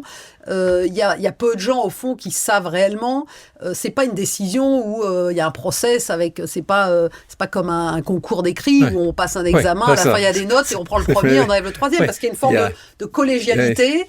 Après, l'État actionnaire étant le premier actionnaire, le conseil d'administration d'Orange n'imagine pas proposer un candidat qui ne serait pas adoubé quelque part par le premier actionnaire. Parce qu'au début, donc, il y a énormément de candidatures. À la fin, après, il y a un chasseur de tête qui est mandaté et qui fait son travail. Ouais. Et donc derrière, en fait, ce qui se passe à la fin, puisque à la fin, vous êtes 3 à la fin, puisqu'il y a quelqu'un qui travaillait dans le groupe, qui était le directeur Ramon Fernandez. Tu avais une personne qui un spécialiste de ce domaine, c'est Franck Boulben, qui était aux États-Unis, très loin, un des patrons de Verizon qui avait fait avant Orange, Vodafone et toutes ces choses. Et à toi, qui connais ce secteur d'Alcatel-Lucent, mais qui est dans un domaine différent. Ce qui se passe là, c'est que tu as un conseil de nomination qui dit quand même à la fin, qui choisit, qui pousse plutôt, pas forcément vers toi au départ, puisque le conseil de nomination pousse par un des 3. Et là, qu'est-ce qui se passe ? À ce moment, justement, c'est l'État qui dit, vous savez quoi, vous n'avez pas compris, les gars, nous on pense, parce qu'on a 30% et qu'on a, il faut que ça soit Christelle, ça se passe comme ça. Comment ça se passe à la fin pour qu'il y ait une décision qui soit collégiale, mais qui est plutôt portée par l'État qui est le premier actionnaire? C'est ça ce que tu dis en fait. Oui, d'abord il y a le secret du conseil d'administration, donc je ne vais pas trahir des choses qui sont confidentielles, mais il y a des vrais débats, Et il y a en fait certains administrateurs qui mènent un process, qui proposent des noms. Combien Il y en a d'administrateurs ? d'autres. C'était 2 administrateurs en fait qui menaient le process. Okay. D'autres qui ont le sentiment qu'ils sont pas forcément assez impliqués. Ensuite, l'État, forcément. Après, l'État, c'est quoi l'État ? C'est pas une personne, parce que c'est pareil. Il y a. Ça n'arrive pas parfois. Parfois, ça n'arrive pas que justement Bercy, là, c'était le maire qui dit, tu sais quoi ? Parce qu'on l'a déjà vu, hein. Moi, le maire à l'époque, il restait très longtemps. Là, on parle de Bruno Le Maire, ministre de l'économie. Il restait quand même très longtemps à Bercy, et qui a par exemple dit non à un Carrefour Couche-Tard, par exemple, quand il y avait une fusion, alors que tout le monde voulait la faire. Donc il y a quand même des moments où il y a une personne, peut-être avec quelques conseillers techniques, décide des choses. Donc ça arrive quand même assez souvent. Je pense que d'abord, l'État a beaucoup progressé. Parce que d'abord, l'APE, qui gère aujourd'hui les participations de l'État actionnaire, a fait un énorme travail pour professionnaliser sa gestion du portefeuille d'actions. Et c'est vrai que quand je vois les investisseurs, moi, avec qui j'ai beaucoup échangé depuis que je suis à la tête d'Orange, en fait, ce qu'ils veulent, c'est être sûr qu'eux, ils ne vont pas être traités comme des investisseurs de second rang. Et j'allais dire, dans des entreprises où un actionnaire, une famille, un grand actionnaire majoritaire donnera toujours son avis. Et donc, c'est un peu la même chose. Vous parlez, il y a plein d'entreprises en France dont il y a un actionnaire de référence. On n'imagine pas nommer un directeur général contre l'avis du premier actionnaire. Donc, c'est exactement la même chose avec l'État. Et par contre, c'est vrai que l'APE a fait un énorme travail pour professionnaliser la recherche de dirigeants. Et il y a plein d'exemples. Hein. Vous regardez aujourd'hui dans les entreprises dans lesquelles l'État a des parts. Parce que c'est quand même... d'abord, c'est important pour la gouvernance des entreprises. Et puis, c'est vrai que ça ne s'improvise pas. Il faut avoir un minimum de... Voilà, après c'est toujours des choix humains. La bonne nouvelle à la fin, c'est que toi, tu n'étais pas... Parfois, ça peut arriver. En tout cas, moi, je l'ai vu quand même. Parfois, quelqu'un qui était dans cette entreprise publique, je vais le retrouver dans telle entreprise publique. Et c'est une sorte quand même... Et ça, c'est vrai que ça... Je ne pense pas que ce soit très positif quand même pour la gouvernance et surtout pour le moral des employés. Toi, d'après toi, qu'est-ce qui a fait la différence ? Qu'est-ce qui a fait que, toi, Stéphane Richard qui te poussait évidemment, mais pourquoi, d'après toi, l'État t'a poussé, à part le fait que tu étais, évidemment, que tu connaissais l'entreprise, mais tu étais une femme. C'est quoi, d'après toi, les 4 ou 5 points qui ont fait que tu as gagné ? D'abord, je pense que moi, je connaissais les enjeux de l'entreprise et j'étais assez consciente des énormes enjeux de transformation, à la fois du potentiel de l'entreprise, parce que la marque Orange, le métier, l'attachement des collaborateurs à l'entreprise, et en même temps, je voyais quels étaient les gros challenges qu'on pouvait avoir sur des enjeux business, financiers ou autres. Et ensuite, c'est vrai qu'il y avait toujours ce doute sur le fait que Orange a traversé une crise sociale qui a traumatisé l'entreprise à la fin des années 2000. Et donc, il y avait... Et d'ailleurs, on m'a souvent posé la question dans la phase de recrutement, de dire, mais comment vous imaginez gérer les relations sociales, etc. Le fait d'avoir été DRH, même si c'était dans une entreprise qui n'avait rien à voir et dans un contexte très, très difficile... j'avais quand même des réflexes à la fois sur, et puis d'avoir même en tant que PDG chez Schneider Electric en France, les relations sociales, les échanges, les projets de transformation, j'avais au moins des réflexes sur ce qu'il est possible de faire, où sont les lignes rouges, et aussi cette envie de faire bouger les lignes pour une entreprise comme Orange qui doit à la fois respecter le passé, qui est une entreprise dans laquelle il y a des fonctionnaires. Donc c'est pas une entreprise de droit privé classique. Mais avec cet énorme potentiel, cette envie de se transformer pour en faire un fleuron, un leader technologique, un champion du service pour ses clients. Être une femme a été utile, d'après toi, là ? Tu penses que ça a joué ? Je sais pas, mais ce qui est sûr, et ça je le vois quand je discute aussi avec d'autres femmes, moi j'ai toujours eu un discours très très direct, que ce soit d'ailleurs aujourd'hui avec mon conseil d'administration ou avec les équipes, etc. Je m'embarrasse pas de politiquement correct et puis je mets peut-être pas mon ego au même niveau que d'autres personnes. Donc voilà, est-ce que c'est lié au fait que je sois une femme ou alors est-ce que c'est parce que je suis inconsciente ou est-ce que c'est mon style de management? J'en sais rien. On va continuer avec des pauses amicales. On va en écouter une autre, quelqu'un qui est un ami de Polytechnique. On écoute Cédric Dubourdieu. Quand on était à l'X il y a 30 ans, on s'était dit dans notre groupe de copains que s'il y en avait un qui devait être patron du CAC 40, ça serait toi. Et donc, ma question pour toi, est-ce que toi déjà à l'époque, tu avais cette ambition ou cette envie de devenir patronne d'une grosse société comme Orange ? Voilà, je t'embrasse. Alors c'est vrai que Cédric, C'est vrai, c'est ça a vrai, raison. c'est vrai que Vous étiez dit entre vous, non, c'est toi. non. D'abord moi, Ah, c'est qui dit, hein. non, il me l'avait dit. Il me l'avait dit, mais pas quand on était encore à l'X, mais peu de temps après. Et puis il m'avait dit, non mais toi, je te vois diriger. Et alors vraiment, je lui dis, arrête Cédric, voilà, et alors, par contre, c'est vrai que ça l'amuse maintenant, ça l'amuse. Ça le fait rire parce que vraiment, il en est très très fier. Hein, mais il avait le nez. Ouais, mais non, honnêtement, d'abord, c'était pas du tout une ambition. Ouais. Pas du tout une fin en soi. Je m'éclatais dans ce que je faisais. J'ai toujours eu envie de travailler dans un contexte très international. Et donc, c'est vrai que quand je suis sortie de l'X, et j'étais ravie en arrivant chez Alcatel de travailler pour des managers non français, de partir travailler en Californie, de retrouver ça chez Schneider aussi, avec des collègues de tous les pays du monde. Et c'est vrai que pour moi, le CAC 40, c'est 40 entreprises. Donc, le monde est tellement plus grand que 40 entreprises. Donc, se dire quand on a 25 ans que vraiment on vise 40 postes... Pour toi, c'était franchement, non, ça peut pas être un objectif. C'était beaucoup trop restreint. Et donc, par contre, je sais que quand je l'ai appelé, quand j'ai su que ça allait être moi, ça y est. J'ai dit Cédric, tu ne devineras jamais quoi. Et il m'a dit, toi, je te l'avais dit. Trop fort Cédric. Merci pour la question. On arrive à ce moment-là où tu prends donc cette position dans un groupe. Tu parlais de ces problèmes de suicide. Pour ceux qui se souviennent, on est dans la fin des années 2000. La présidence, à l'époque, c'était Didier Lombard. Des moments très durs pour cette entreprise avec une vague de suicides et qui reste encore des vrais sujets pour tous les directeurs généraux suite à ça. Mais là, on n'arrive quand même pas que ça. En fait, on voit une présidence avant de Stéphane Richard qui ne porte pas forcément les fruits. En tout cas, il n'y a peut-être pas suffisamment, on parle d'innovation, on voit qu'il y a quand même un moment où tout ne va pas forcément dans le bon sens. Comment toi, t'arrives à ce moment-là, heureuse d'avoir la chance de pouvoir diriger un groupe aussi incroyable qu'Orange, mais avec un nombre de projets, de solutions à essayer d'apporter qui est quand même considérable. Comment toi, tu sens que là, tu as la pression, tout d'un coup, ta charge mentale, on te voit, on a l'impression qu'il n'y en a pas trop, que tu voles un petit peu au-dessus Là, tu la sens à ce moment-là?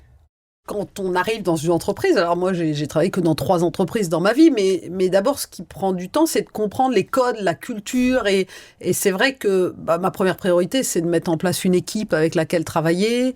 Ton COMEX à toi, c'est ça? Mon COMEX, c'était aussi de travailler d'aller sur le terrain pour vraiment comprendre, parce qu'il y avait des choses où il y avait vraiment, pour moi il y avait des chocs culturels.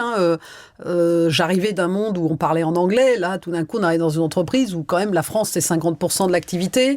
Et puis c'est vrai que moi, je venais de ce monde d'ingénieur des réseaux, où au fond les choses n'avaient pas complètement changé, même si on parlait de 5G et de fibre et on parlait plus de 3G ou de 4G, voilà, mais on parle après d'IA, etc. Donc je voulais quand même aller comprendre. Et puis pour moi, ce qui était très important, c'était de voir si au fond l'expérience client. Moi, je pars quand même. J'ai géré des clients dans ma carrière. Au fond, une entreprise, elle n'existe que parce qu'elle a des clients. Bien sûr, des collaborateurs pour servir les clients, mais donc de se dire qu'est-ce qui fait que les clients choisissent Orange, qu'est-ce qui fait qu'on arrive à satisfaire les clients ou pas. Et c'est vrai que petit à petit, ces enjeux d'excellence opérationnelle, de faire en sorte que les équipes sur le terrain, elles aient les outils, les moyens de donner le meilleur d'elles-mêmes pour servir les clients, donc d'aller beaucoup sur le terrain pour écouter, de comprendre aussi les diversités entre la France, parce qu'évidemment, je suis basée à Paris, donc je suis dans un environnement où on parle beaucoup de la France, mais ma priorité, c'était aussi d'aller voir très très vite les autres géographies. Les 25 autres pays. Hein. Si en Espagne, en Roumanie ou au Maroc, on vit Orange de la même façon. Voilà, donc j'ai vraiment passé du temps, et même si on me disait il faut aller très très vite, je voulais prendre le temps de comprendre la culture. Toi qui es commerçante, si ce n'est commerciale dans l'âme, c'est comme ça que tu as eu passé des années chez Alcatel, on le sent, tu as envie de comprendre, c'est exactement ce que tu expliques, ce que veut la cliente et le client. Pourquoi, d'après toi, aujourd'hui, cette cliente, ce client choisit Orange, toi? C'est quoi les raisons, ou tu avais compris il y a quelques années de ça, qui sont celles d'aujourd'hui? Pourquoi quand tu dois choisir un opérateur, c'est Orange? C'est quoi la raison aujourd'hui majeure? Alors, d'abord, on a des clients qui sont très très différents les uns des autres, hein, parce que entre un jeune de 18 ans, une personne qui a 70 ans, quelqu'un qui a encore un téléphone fixe sur du cuivre, ou bien qui est un nomade et qui voyage beaucoup, c'est pas du tout les mêmes profils. Mais c'est vrai que d'abord Orange, c'est une marque. qui est très très différente des autres marques dans les télécoms, c'est quand même des compétences, des collaborateurs hyper engagés. Donc ce qui fait la différence, au fond, c'est les équipes. C'est le savoir-faire, c'est le fait que quand il y a un problème, Orange est là. D'ailleurs, c'est notre nouvelle signature de marque parce qu'on a retravaillé sur notre marque pour faire en sorte qu'on ait une promesse de marque qui soit celle-là. Donc Orange est là. Ça veut dire que évidemment on compte sur nous, on fait un métier qui est essentiel parce qu'on peut plus se passer de la connectivité, on peut plus se passer de ces quelques barres sur le téléphone qui montrent qu'on a du réseau, et donc c'est ça qui est le socle au fond de notre métier partout dans le groupe. Et qu'est-ce que tu penses n'a pas été fait, même pendant ton moment où tu étais administratrice, qu'est-ce que tu penses sur les 15 dernières années qui aurait pu être fait mieux? Non, pas été fait, mais qui aurait pu être fait mieux. C'est quoi les choses où tu dis, tiens, c'est toujours facile de regarder avec un peu de recul en disant juste, hey, tu sais quoi, il y a 15 ans, mais on l'a vu avec Nokia, on l'a vu avec Alcatel. Ouais. C'est quoi, d'après toi, les choses, et encore, vous avez la chance d'avoir des clients installés, des gens comme moi qui suis abonné Orange depuis des années, qui ne va pas forcément churn, ne va pas forcément changer à l'autre. Qu'est-ce que tu penses qui aurait pu être fait différemment? Alors d'abord, par ma nature verre à moitié plein, moi j'ai d'abord regardé quelles étaient les forces de l'entreprise et les choix qui avaient été bien faits. Et si on regarde les choix, les paris technologiques, investir dans la fibre, Orange est l'opérateur qui a le plus investi dans la fibre, mais de loin. Et aujourd'hui, on a passé la barre des 10 millions de clients en France. On est le numéro 1 de la fibre en Europe. Et ça coûte très cher. Ça coûte très cher et on l'a fait avant les autres, ce qui veut dire que dans un monde d'inflation, de pression, etc., ça, c'est un actif fort de l'entreprise. Ensuite, évidemment, on a des compétences, on a des savoir-faire. Par contre, on a dans les choses qui, pour moi, ont beaucoup été reprochées, continuent à être un challenge, cette capacité d'innovation, cette capacité à tester des choses, apprendre de ses échecs. Et en fait, dans la culture du groupe, on a remis l'audace comme une valeur qui était dans la marque Orange au départ, parce que c'est vrai que on est un opérateur qui fait un métier tellement essentiel que si on met nos processus d'excellence du réseau appliqués à tout ce qu'on veut essayer de faire, ça peut pas marcher parce que faut tout de suite que ça marche pour 30 millions de clients et donc c'est compliqué. Donc c'est vrai que cette capacité d'innovation et puis les enjeux technologiques font qu'il y a aujourd'hui beaucoup de choses qui peuvent être faites en partenariat avec plein d'acteurs, mais honnêtement, à part le sujet de l'innovation, et puis après, c'est des enjeux de compétences, c'est des choix humains. Mais j'allais dire, même Orange Bank que j'ai décidé d'arrêter, c'était un pari audacieux. Et c'est un pari qui avait vraiment mobilisé l'entreprise parce que l'entreprise allait sur un autre territoire que le sien et donc partait en conquête. Et donc l'idée au départ, elle était bonne de se dire que les banques traditionnelles allaient être disruptées, que le mobile est un outil de paiement. Et ensuite, c'est l'exécution qui a été compliquée. Et donc, parfois, il faut savoir reconnaître ses échecs. Et donc, donc on a dû arrêter pour éviter de continuer à creuser le trou. On va faire une autre pause à Christelle, mais cette fois-ci une pause vérité. C'est simple, je vais te poser des questions et tu vas me dire, alors c'est parfois des stéréotypes que je peux avoir ou que les gens peuvent avoir ou des questions où on se pose ici et que tu vas nous dire toute la vérité, j'en suis sûr. Être une femme à la tête d'une entreprise du CAC 40, c'est encore un combat quotidien. Pour moi, c'est pas un combat quotidien. D'abord, moi, je suis une femme, donc voilà. Oui, mais est-ce qu'on te le reproche? Est-ce que tu penses qu'il y a certaines critiques qui ont pu avoir lieu ces dernières années qui n'auraient pas été les mêmes si tu t'appelais j'avoue que moi, j'ai un regard maintenant où je lis des articles de presse, etc. On le voit encore. Il y a encore une forme de paternalisme dans certaines des choses, des questions qu'on ne poserait jamais à un homme, des façons d'écrire des choses, etc. C'est quoi la dernière question qu'on t'a posée? Tu dis juste ça. Je m'appellerai. Non, j'ai pas en tête, mais alors par contre, parfois je lis des articles, ça m'arrive, il y a pas très longtemps, je lisais un article sur un autre groupe dirigé par une femme, et je voyais des choses écrites, et donc je lui ai envoyé un petit texto en disant, tu vois, ça c'est typique, etc. Donc là, c'est des choses que maintenant, j'ai cette sensibilité, je l'avais pas avant. Est-ce que on peut diriger Orange sans être polytechnicien? Ah bah oui. Sérieux? Oui. Mais d'ailleurs, dans mon COMEX... oui, mais je suis un dirigé. Qui a dirigé Orange sans être polytechnicien? Alors c'est peut-être une bonne question. En 1949, non, mais Stéphane Richard, lui, a fait une très grande école de commerce française. Didier Lombard était polytechnicien. Stéphane Richard n'était pas polytechnicien. Non, HEC. Et c'est ça qu'après, vous êtes revenu. Vous avez dit, allez, ça marche pas aussi bien que ça, on va reprendre un polytechnicien. D'abord, moi, je suis très fière d'avoir fait l'école polytechnique et il y a plein de polytechniciens chez Orange. Mais Il y en a c'est beaucoup, vrai. hein. Il y en a beaucoup. Non, il y en a beaucoup, mais finalement, il y en a beaucoup parce qu'à une époque, Orange recrutait dans le corps X Télécom. Et en fait, il y en a quand même moins aujourd'hui. Et puis, on a aussi diversifié parce qu'on a des profils internationaux.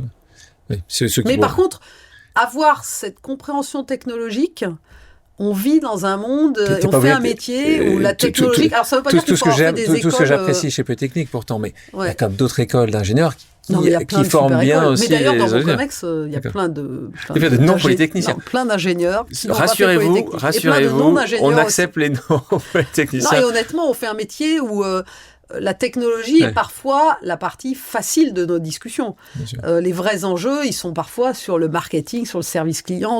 Donc franchement, non, il ne faut pas être entouré de gens comme soi, quoi.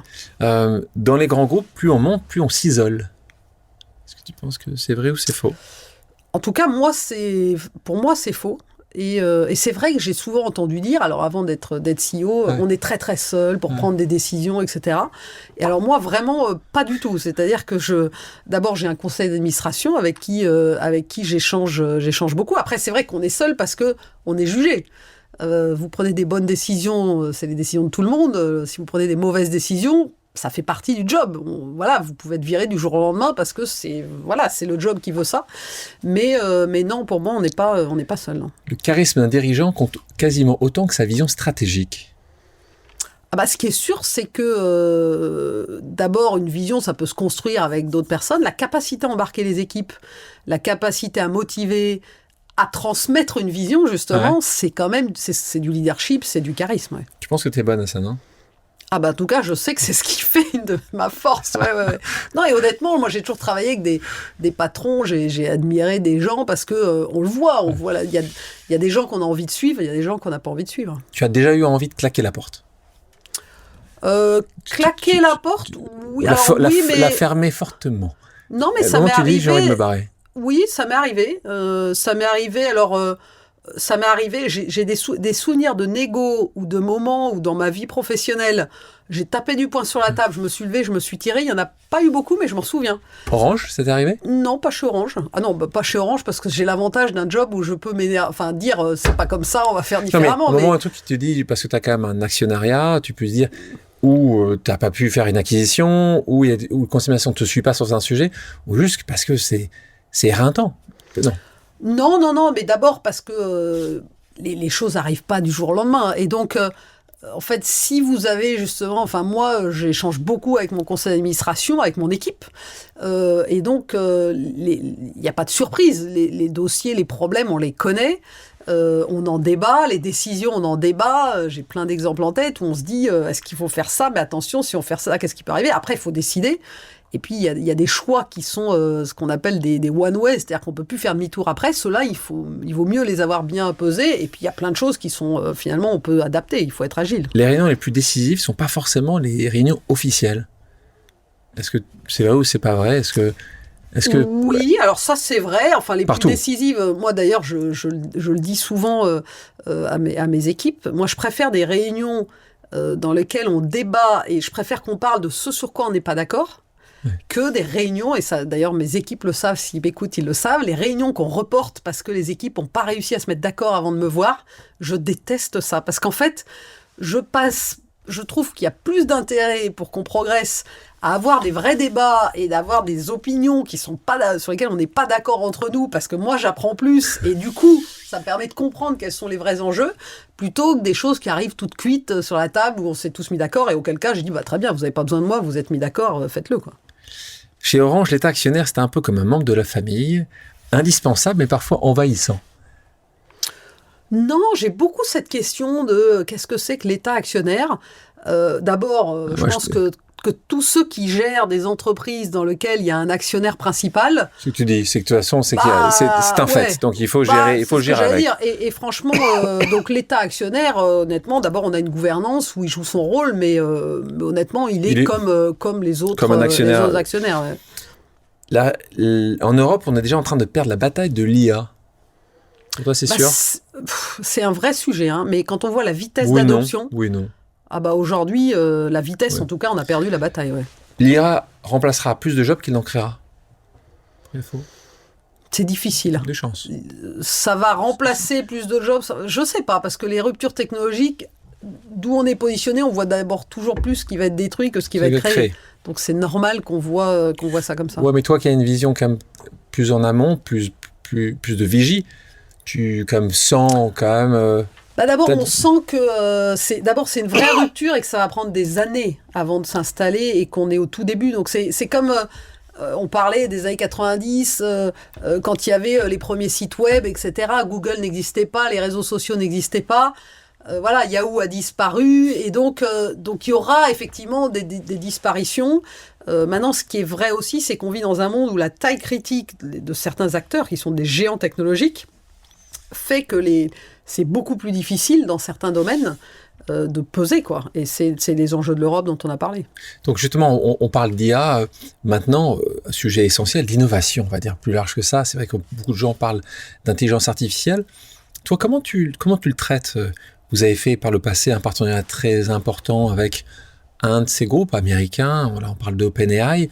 Pour toi, ça va continuellement être à faire le partenariat avec les bons groupes. D'ailleurs, une question qui me vient à l'esprit, c'est pourquoi tu vas pas d'abord travailler avec Mistral, qui est un groupe européen, français? Pourquoi faire ça avec OpenAI? Est-ce qu'il y a un moment une réflexion? Est-ce qu'ils sont pas capables de t'offrir ce que tu pouvais trouver chez OpenAI? Comment tu te situes aujourd'hui sur les rails chez toi? Et pourquoi pas... Est-ce que toi, tu n'es pas en train de te poser la question en disant mettons plutôt en avant les boîtes françaises, faisons-les travailler? Ou est-ce que tu penses, de toute façon, c'est déjà trop tard? Alors d'abord, on travaille avec Mistral. Et effectivement, parce qu'on veut s'assurer qu'on crée ce partenariat, une alternative. quand même, était un partenariat plutôt avec OpenAI. Non, mais en fait, le partenariat avec OpenAI, on a communiqué dessus. Et on fait des choses avec eux, mais on travaille aussi avec Mistral. Mais vous communiquez pas dessus. On a communiqué un peu dessus à un moment, mais on avance. Après, c'est vrai que les équipes de Mistral, elles sont super, elles font plein de choses, elles sont débordées, donc il y a plein de choses. Mais non, on veut absolument travailler avec Mistral. Pour les gens qui nous écoutent ici, Mistral, donc c'est certainement le plus grand concurrent européen, pas que français, à l'hégémonie américaine ou chinoise sur l'intelligence artificielle, qui a eu des financements européens, et donc il y a un vrai sujet là d'hégémonie. On travaille avec Mistral, et puis on travaille aussi dans plein de domaines sur des technologies open source, où on se dit il faut absolument garder des savoir-faire, des compétences, développer en propre sur des technologies open source pour être conscient qu'on ne peut pas avoir des dépendances partout, quoi. Et c'est une crainte pour tes 130 000 employés, l'IA? C'est une crainte, c'est un sujet de société, hein, donc c'est pas une crainte, parce qu'en fait, si on regarde les usages, en tant que consommateur au quotidien, les collaborateurs, comme comme les Français, comme les Espagnols, comme les jeunes partout dans le monde, ils utilisent déjà des outils d'IA. Après, et on l'utilise au quotidien dans plein d'outils qu'on utilise. Après, c'est vrai qu'il y a des vrais débats dans l'entreprise sur quel va être l'impact de l'IA sur nos métiers. Donc nous, ce qu'on fait, c'est qu'on a mis des outils dans la main des collaborateurs pour faire en sorte qu'on l'utilise. Parce que je pense que notre plus grande menace, au-delà des enjeux de souveraineté technologique, c'est que l'IA va être une telle rupture de compétitivité pour les entreprises que si les entreprises aujourd'hui n'adoptent pas ces outils-là, l'écart va se creuser encore plus avec ceux qui vont l'utiliser. Et donc, à l'échelle des entreprises, il faut avoir des outils pour faire en sorte que les entreprises ne créent pas d'écart de compétitivité avec leurs concurrents.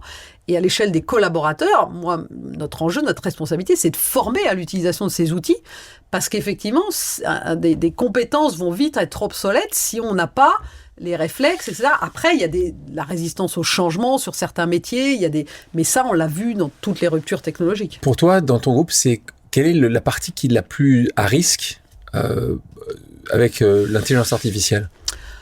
On le voit, les métiers de développeur informatique aujourd'hui, mais à risque, et en même temps, on arrive à simplifier le travail au quotidien, qui fait que quand on enlève des tâches rébarbatives dans le travail des collaborateurs, ils sont très contents d'utiliser ces outils-là. Ensuite, on voit, il y a plein de fantasmes aussi autour de l'IA qui va remplacer l'humain. Nous, on a des équipes qui répondent aux clients au téléphone, qui accueillent des clients dans les boutiques. L'IA va pas remplacer le contact humain. Par contre, on le sait, nous, dans les call centers, 30% du temps, un client qui appelle Orange, il y a 30% du temps, c'est du silence, parce qu'en fait, nos collaborateurs, ils cherchent des fichiers, remplissent des fichiers. Donc, tout ce qu'on va pouvoir faire pour simplifier et finalement, d'une part, améliorer l'expérience client, d'autre part, améliorer aussi l'expérience des collaborateurs, ça, c'est utile. Mais c'est vrai qu'il y a des métiers, des tâches administratives qui vont disparaître et d'autres qui vont naître. Si on met de côté un peu l'IA, ou même si on peut garder l'IA, c'est quoi pour toi le plus grand challenge des 10 prochaines années quand tu arrives à te projeter? C'est quoi les sujets, selon toi, pour ton groupe, qui vont vraiment devoir être traités le mieux possible, en tout cas avec la plus grande attention? Nous, on a plein d'enjeux dans nos marchés en Europe. On a une Europe des télécoms qui est très fragmentée, dans lequel il n'y a plus beaucoup de croissance, dans lequel il y a énormément de concurrence. Donc nous, je le dis depuis déjà des années, il faut absolument qu'on consolide l'Europe des télécoms parce que il n'y a pas de raison pour qu'il y ait 3 opérateurs mobiles aux États-Unis, 3 en Chine, 3 en Inde, et que en France, il y en ait 4, en Espagne, il y en ait 5, en Italie, il y en ait 5, etc. Et donc, on n'a déjà pas la taille critique avec nos marchés nationaux. Donc, il y a évidemment d'un côté le rapport Draghi qui pousse pour qu'on crée plus un marché des télécoms européens. Mais en même temps, il faut aussi qu'on consolide. Donc, les enjeux de consolidation sont forts. Donc, c'est pour ça qu'on a des discussions en France, qu'on a mené des opérations de consolidation en Belgique, en Roumanie et en Espagne. Alors, des consolidations, c'est lourd parce que ça veut dire fusionner des entreprises. Tout ça, ça prend du temps. Et puis évidemment, tout ça doit se faire au bénéfice de l'investissement, au bénéfice des équipes, au bénéfice des clients, etc. Et tu arrives toujours à être innovante dans parfois des acquisitions. Là, on parle de grands groupes que vous pouvez acquérir. Est-ce que tu continues à regarder justement, à investir dans les potentielles pépites de demain? Est-ce que vous avez toujours un fonds d'investissement? On a un fonds, Orange Venture, et puis on a aussi des partenariats. Orange n'existerait pas sans son écosystème de fournisseurs et de partenaires. Et il y a plein de domaines dans lesquels, au contraire, on veut travailler avec l'agilité de l'écosystème. On a la chance d'opérer dans des marchés. En France, on a tout un écosystème French Tech, et puis pas que French Tech, parce qu'aussi des entreprises un peu plus matures. Et pour nous, c'est hyper important parce que d'abord, c'est des entreprises qui ont en fait, la vraie question, c'est qu'est-ce que nous, on apporte à ces entreprises-là? Et nous, on apporte évidemment la capacité à avoir la taille critique, à avoir un statut plus officiel. Des startups, elles ont une agilité, une capacité à tester, des capacités à échouer, qui sont très complémentaires de ce qu'on peut faire. Donc, on a beaucoup d'échanges avec ces écosystèmes et tout l'enjeu, c'est pas tant d'amener du capital, parce que le capital, il existe. Il y a beaucoup d'entreprises qui le font. Par contre, comprendre les idées, avoir accès au deal flow, de tout ce qui peut se faire dans plein de domaines, parce qu'évidemment, on parle d'IA, mais on peut parler de santé, on peut parler de contenu, on peut parler de quantique, on peut parler de toutes les ruptures technologiques qui arrivent, cybersécurité, pareil. Mais c'est d'un côté les deal flow, les personnes, et puis après, avoir une courroie de transmission qui fait que ces entreprises-là, ce soit facile de travailler avec le groupe Orange. Et vice-versa, que le groupe Orange apprenne de ces entreprises-là. Parlons de performance de ton groupe, parce que c'est vrai qu'on parle d'innovation et de beaucoup d'autres choses, mais les performances sont bonnes dans ton groupe, puisque c'est un groupe aujourd'hui qui fait 40 milliards, je crois, de dollars, non, d'euros. Excuse-moi, pourquoi parler de dollars alors qu'on parle d'euros, qui génère un résultat net d'à peu près 3 milliards. Donc là-dessus, il y a aussi des sujets sur lesquels tu dis, tiens, justement, s'il y a une plus grande concentration, il y a une amélioration sur certaines marges, parce que les marges sont reconnues assez bonnes. C'est vrai que quand tu vois les opérateurs américains, les résultats sont, en tout cas en pourcentage encore plus important. Tu penses que c'est vraiment parce qu'il y a un nombre plus limité d'opérateurs, et là-bas, il y a moins de concurrence certainement. Enfin, je pense que le client, le consommateur, moi j'ai longtemps habité aux États-Unis, est quand même un peu plus maltraité aux États-Unis en prix que ceux qu'on a réussi à avoir ici. D'abord, on regarde la marge, mais en fait, on est dans des métiers qui sont très intenses en capital. Oui. Et donc, on a des marges élevées, mais on investit tous les ans un peu moins de 7 milliards dans nos réseaux. Et notre enjeu, c'est de continuer à investir pour la résilience des réseaux, parce que le changement climatique, il est quand même tangible dans nos infrastructures, pour la sécurité de nos réseaux. On parle beaucoup de cybersécurité, c'est des réalités. L'IA adaptée à nos réseaux. Donc, cette capacité, dans un monde où il y a moins de croissance, à maintenir le niveau de marge pour maintenir la capacité à investir, et puis identifier des relais de croissance, ça c'est une vraie question. Après, je ne crois pas que dans les télécoms, le marché américain soit le modèle, parce qu'on doit plutôt se féliciter, et d'ailleurs quand on regarde, le marché américain est en fait peut-être une exception, parce que quand on regarde les niveaux de prix en Chine, en Inde, en Europe ou en Afrique, on est sur des niveaux de prix qui ne sont pas les mêmes que le marché américain. Bien plus raisonnable. Voilà, donc il faut pas, et d'ailleurs, c'est pas spécifique au télécom, il y a plein de domaines dans lesquels le marché américain n'a pas les mêmes niveaux de prix que le reste du monde. C'est fou, hein. Moi, je vois que le prix d'un abonnement aux États-Unis est assez incroyable en termes de prix, peu raisonnable pour la majorité des... Oui, donc l'enjeu, c'est pas tant... et il faut surtout pas souhaiter que l'Europe arrive... Parce qu'en plus, non, mais on a des infrastructures... on était plutôt comme ça il y a 20 ans, ça je veux dire. C'est ouais, qu'avant ouais, qu'une baisse de prix... Par contre, on a plutôt d'ailleurs des infrastructures qui sont de bon niveau, en tout cas en France, parce que la France est le pays le plus fibré d'Europe. La France a des très bons réseaux mobiles. Si on se compare à l'Allemagne, hein, par exemple, on a un taux de couverture fibre qui est au-delà de 93%, là où l'Allemagne est en train de déployer la fibre. Donc il n'y a pas à rougir sur ce sujet-là par rapport aux Américains. On regardait aussi les valorisations boursières, ce qui est un sujet intéressant parce que ta valorisation boursière aujourd'hui, où il y a à peu près, on va dire, un peu moins de 40 milliards, c'est votre raison. Aujourd'hui, on parle beaucoup de ces entreprises américaines qui, si tu rajoutes les Magnificent Seven, donc c'est les 7 plus grandes valorisations américaines, on arrive à 20 000 milliards. Oui. Donc là, on en parle de 7. Hein, donc c'est en gros la taille du PIB européen.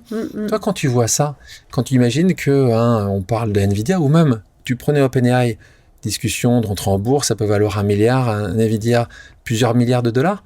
C'est-à-dire qu'ils peuvent faire 50 fois, ils peuvent acheter 50 fois demain Orange. Ça t'inquiète pour parler de discussion de départ? Tu trouves que c'est totalement déraisonnable, que ces multiples ne sont pas adaptés? Tu penses que de toute façon, c'est fini, on se suffira de ce qu'on a? Comment toi tu vis ça, ou tu fais même plus attention? D'abord, non, c'est une vraie problématique pour l'Europe. C'est pour ça que l'Europe, ensuite, pour le coup, a mis en place le Digital Market Act, le Digital Services Act, pour avoir des leviers de régulation. Oui, mais on revient sur des régulations. Tu reviens à nouveau là pour... Là, c'est pour réparer des déséquilibres de marché. Ensuite, c'est vrai que ça pose la question de se dire, quand on est face à des acteurs qui peuvent investir des centaines de milliards dans certains domaines, on peut pas... Ça veut dire qu'il faut s'appuyer, il faut comprendre en quoi on peut utiliser ce qu'ils font, tout en gardant des points de contrôle, tout en étant conscient qu'il faut créer des rapports de force quand même avec ces acteurs-là. Après, ces acteurs américains, on a la même chose en Asie, hein, avec des géants également. C'est aussi des acteurs qui ont besoin de travailler en Europe. Donc de toute façon, ils veulent travailler avec des acteurs comme nous, mais c'est vrai qu'il ne faut pas être naïf. On compte très très peu. C'est aussi l'enjeu de l'Europe. C'est que si on n'a pas des acteurs, et on a beau être Orange, l'opérateur numéro 2 en Europe, quand on négocie avec Netflix, Microsoft, Apple ou tous les autres, ils négocient avec nous, mais on ne va pas leur faire changer leur stratégie. On n'a pas, ce pouvoir-là.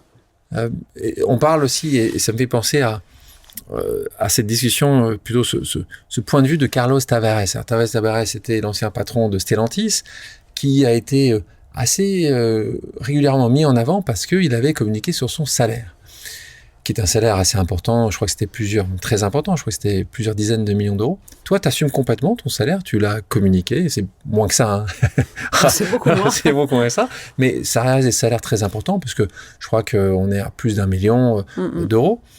Et ce que disait Carlos Tavares, c'était assez juste sur le fait de dire pourquoi ça vous pose un problème. Là, il parle à l'ensemble de la population, qu'un grand patron gagne autant d'argent alors qu'il produit une valeur. Là, on parlait des 3 milliards que tu pouvais créer avec tes équipes, encore une fois, et que ça pose aucun problème personne qui balance un ballon dans un but puisse en gagner 10 ou 20 milliards.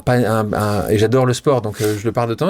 Mais ce qui est étonnant, c'est que c'est vrai que toi, ça te fascine aussi, cette capacité que les Françaises et les Français soient dérangés par ce qu'un patron aujourd'hui peut gagner, alors qu'il est plutôt assez fier quand on a notre joueur préféré, capitaine d'équipe de France de football, de basket ou autre, qui gagne des fortunes. Toi, ça t'interroge, ou tu t'es dit, ça ne changera pas? Non, mais il y a un rapport à l'argent dans la société française qui est très particulier. Alors évidemment, les États-Unis, c'est un autre extrême, hein, mais c'est vrai que la réussite, et je pense que, d'ailleurs, c'est un débat de société aujourd'hui, hein, alors qu'on parle du budget, des taxes, etc., il faut comprendre qu'effectivement, des gens qui réussissent, c'est des gens qui vont redonner, qui vont créer de la valeur dans le pays, qui vont créer de l'emploi, etc.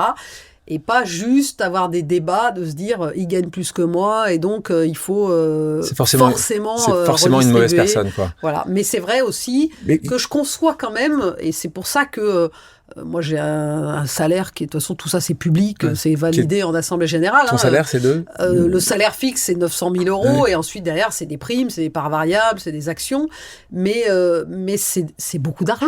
Énormément et donc d'argent. Je conçois que quelqu'un qui a du mal à boucler les fins de mois et qui gagne déjà 2 000 euros, ce qui est plus que le salaire minimum en France, c'est pas des sommes qui sont. Donc c'est normal.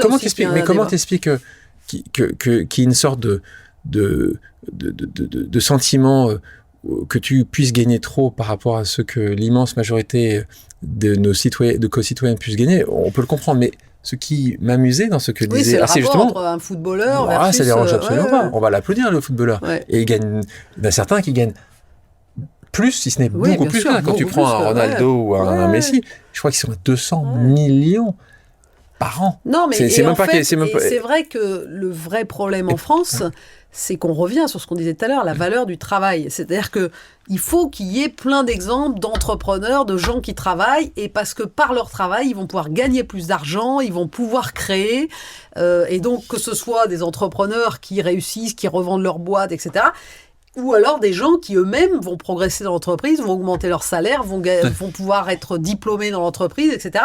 Donc cet ascenseur social, et c'est vrai qu'aujourd'hui, il y a quand même ce sujet en France du travail qui ne rémunère plus assez, parce que des gens qui bossent beaucoup et qui ont l'impression qu'ils n'arrivent pas à boucler les fins de mois parce que, alors c'est tout le débat des charges sociales, etc.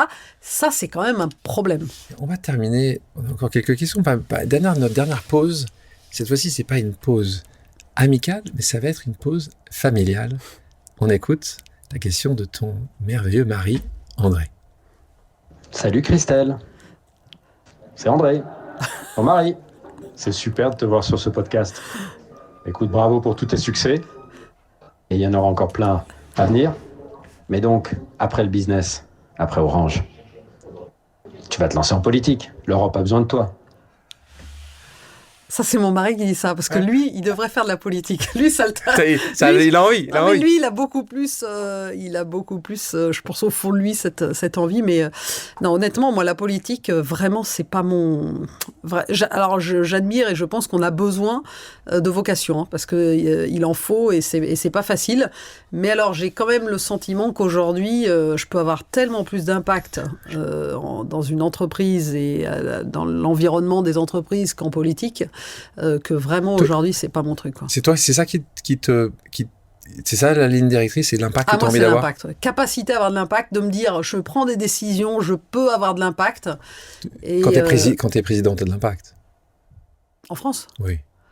Ouais. Oui. Faut y arriver. Ouais. Mais tu as de l'impact. Faut y arriver, faut avoir envie, et c'est quand même. Il y a quelques positions quand même en politique où tu as de l'impact. Oui, non, ça c'est sûr. Mais honnêtement, moi c'est pas, c'est vraiment pas mon truc, quoi. Donc on se projette. Si c'est pas la politique, on va répondre à André jusqu'au bout. Il sait que c'est pas de la politique, il le sait. Qu'est-ce qui te fait rêver aujourd'hui ? Je peux trouver patronne de OpenAI dans 10 ans. Je peux trouver patronne de Meta. Je pourrais faire ça. Alors d'abord, moi, dans ma carrière, d'ailleurs, ce qui était assez... ça m'a au départ, c'est pas que je me culpabilisais, mais je me disais, c'est pas normal que j'avais des collègues, des gens qui me disaient, je veux faire ci, faut diriger ça, etc. Et moi, je me disais, je veux apprendre, je veux pas rater d'opportunités, etc. Mais je me projetais pas en me disant, en fait, moi, j'adore ce que je fais aujourd'hui. Et donc, il y a un jour où je serai plus la bonne personne, où je m'ennuierai, il faudra une autre personne. Mais c'est plus... Mais encore une fois, mais en termes d'envie... Oublions Orange 2 secondes. C'est pas tant un nom d'entreprise. Des choses que tu as pu voir au fil des années, tu dis juste, tiens, il y a un moment, tu sais, moi, c'est quand j'étais... il y a quelques années, j'avais fait ma bucket list, la liste, tu sais, où j'ai écrit tout le truc. Si un jour, je peux faire ça, je serais content de le faire. Toi, ce serait quoi sur cette liste ? Moi, c'est toujours l'impact sur les gens qui est mon moteur numéro 1. Tu pourrais faire de l'humanitaire ? Donc, ça peut être, alors, de l'humanitaire, je sais pas, mais d'aider des jeunes, d'aider dans le domaine associatif, d'aider... Ouais, mais ou d'aider des entreprises ou des entrepreneurs, etc. Vraiment, c'est de me dire d'aider. Être entrepreneuse toi-même? Alors, être entrepreneuse, c'est marrant parce que c'est vrai que j'ai souvent eu ce débat, que ce soit avec mon mari ou avec d'autres entrepreneurs, et je l'avais eu aussi avec un de mes patrons. Moi, j'admire cette capacité qu'ont les entrepreneurs à se fixer un objectif et à ne pas voir les problèmes qui vont arriver. Et en fait, moi, j'ai cette capacité à la fois fixer objectif, mais par contre, j'ai un radar très très large à essayer de dégommer les problèmes. Et je pense que pour être un bon entrepreneur, il faut pas trop voir arriver les problèmes. Et donc, peut-être je suis un bon sparring partner pour les entrepreneurs. On parle, et c'est vrai que quand les gens nous écoutent et vont passer ce moment-là avec toi, ils vont se dire, waouh, c'est la trajectoire de Christelle, ce sourire, cette volonté d'être toujours dans l'action, d'être positive. Aussi rempli parce qu'il y a un certain nombre de succès. On voit ton parcours de vie. Ça, c'est comme ça qu'on va le regarder de l'extérieur. Toi, quand tu le regardes, c'est quoi ta définition du succès à toi? C'est intéressant parce que c'est vrai que c'est une vision très... moi, j'ai l'impression d'être la même personne qu'il y a 20 ans. J'ai toujours les mêmes... Mais tu vieillis pas. J'ai aussi ça un peu plus quand même, mais comme tout le monde en fait. Mais non, j'ai les mêmes amis, je vois mes enfants grandir... Et honnêtement, c'est le regard des autres qui change parce qu'aujourd'hui, je suis à la tête d'Orange et que Orange, c'est une entreprise symbolique, c'est tout un symbole. Bien sûr. Mais une fois de plus, dans le métier que je faisais avant, quand j'étais chez Schneider Electric, j'adorais ce que je faisais, j'avais l'impression d'avoir autant d'impact, etc. Donc, comment tu définis ton succès à toi? Honnêtement, moi, c'est vraiment, j'ai toujours eu ce recul par rapport aux choses qui fait que je suis consciente que d'abord le monde de l'entreprise, on est une personne qui a beaucoup d'impact et de responsabilité, mais ce job-là peut s'arrêter du jour au lendemain et la vie continue et on fera autre chose, etc. Donc cet enjeu de à la fois laisser sa trace, avoir fait le meilleur, avoir eu de l'impact, pour moi, il est hyper important et de jamais avoir de regrets. Et donc de me dire, je donne le meilleur de moi-même, je veux pas avoir de regrets. Donc pour moi, le pire, c'est de me dire, j'avais envie de faire quelque chose, je l'ai pas fait, ou je suis consciente que là, il y a quelque chose qui va pas et je m'en occupe pas, ou alors je permets pas, il y a des bonnes idées et puis je me dis, je veux pas me dire, mince, dans 6 mois, tiens, ça, on m'en avait parlé, on l'a pas fait. Donc pas de regret. C'est vraiment, pas de regret, c'est vraiment le moteur numéro 1. Ça, c'est en pro, en perso? C'est vrai. C'est quoi la définition aussi, du succès pour toi en perso? Alors en perso, c'est vrai que pour moi, c'est avoir du temps avec des amis, ma famille. T'arrives à trouver le temps avec les amis? Ouais, alors c'est pas ça que tu sacrifies trop?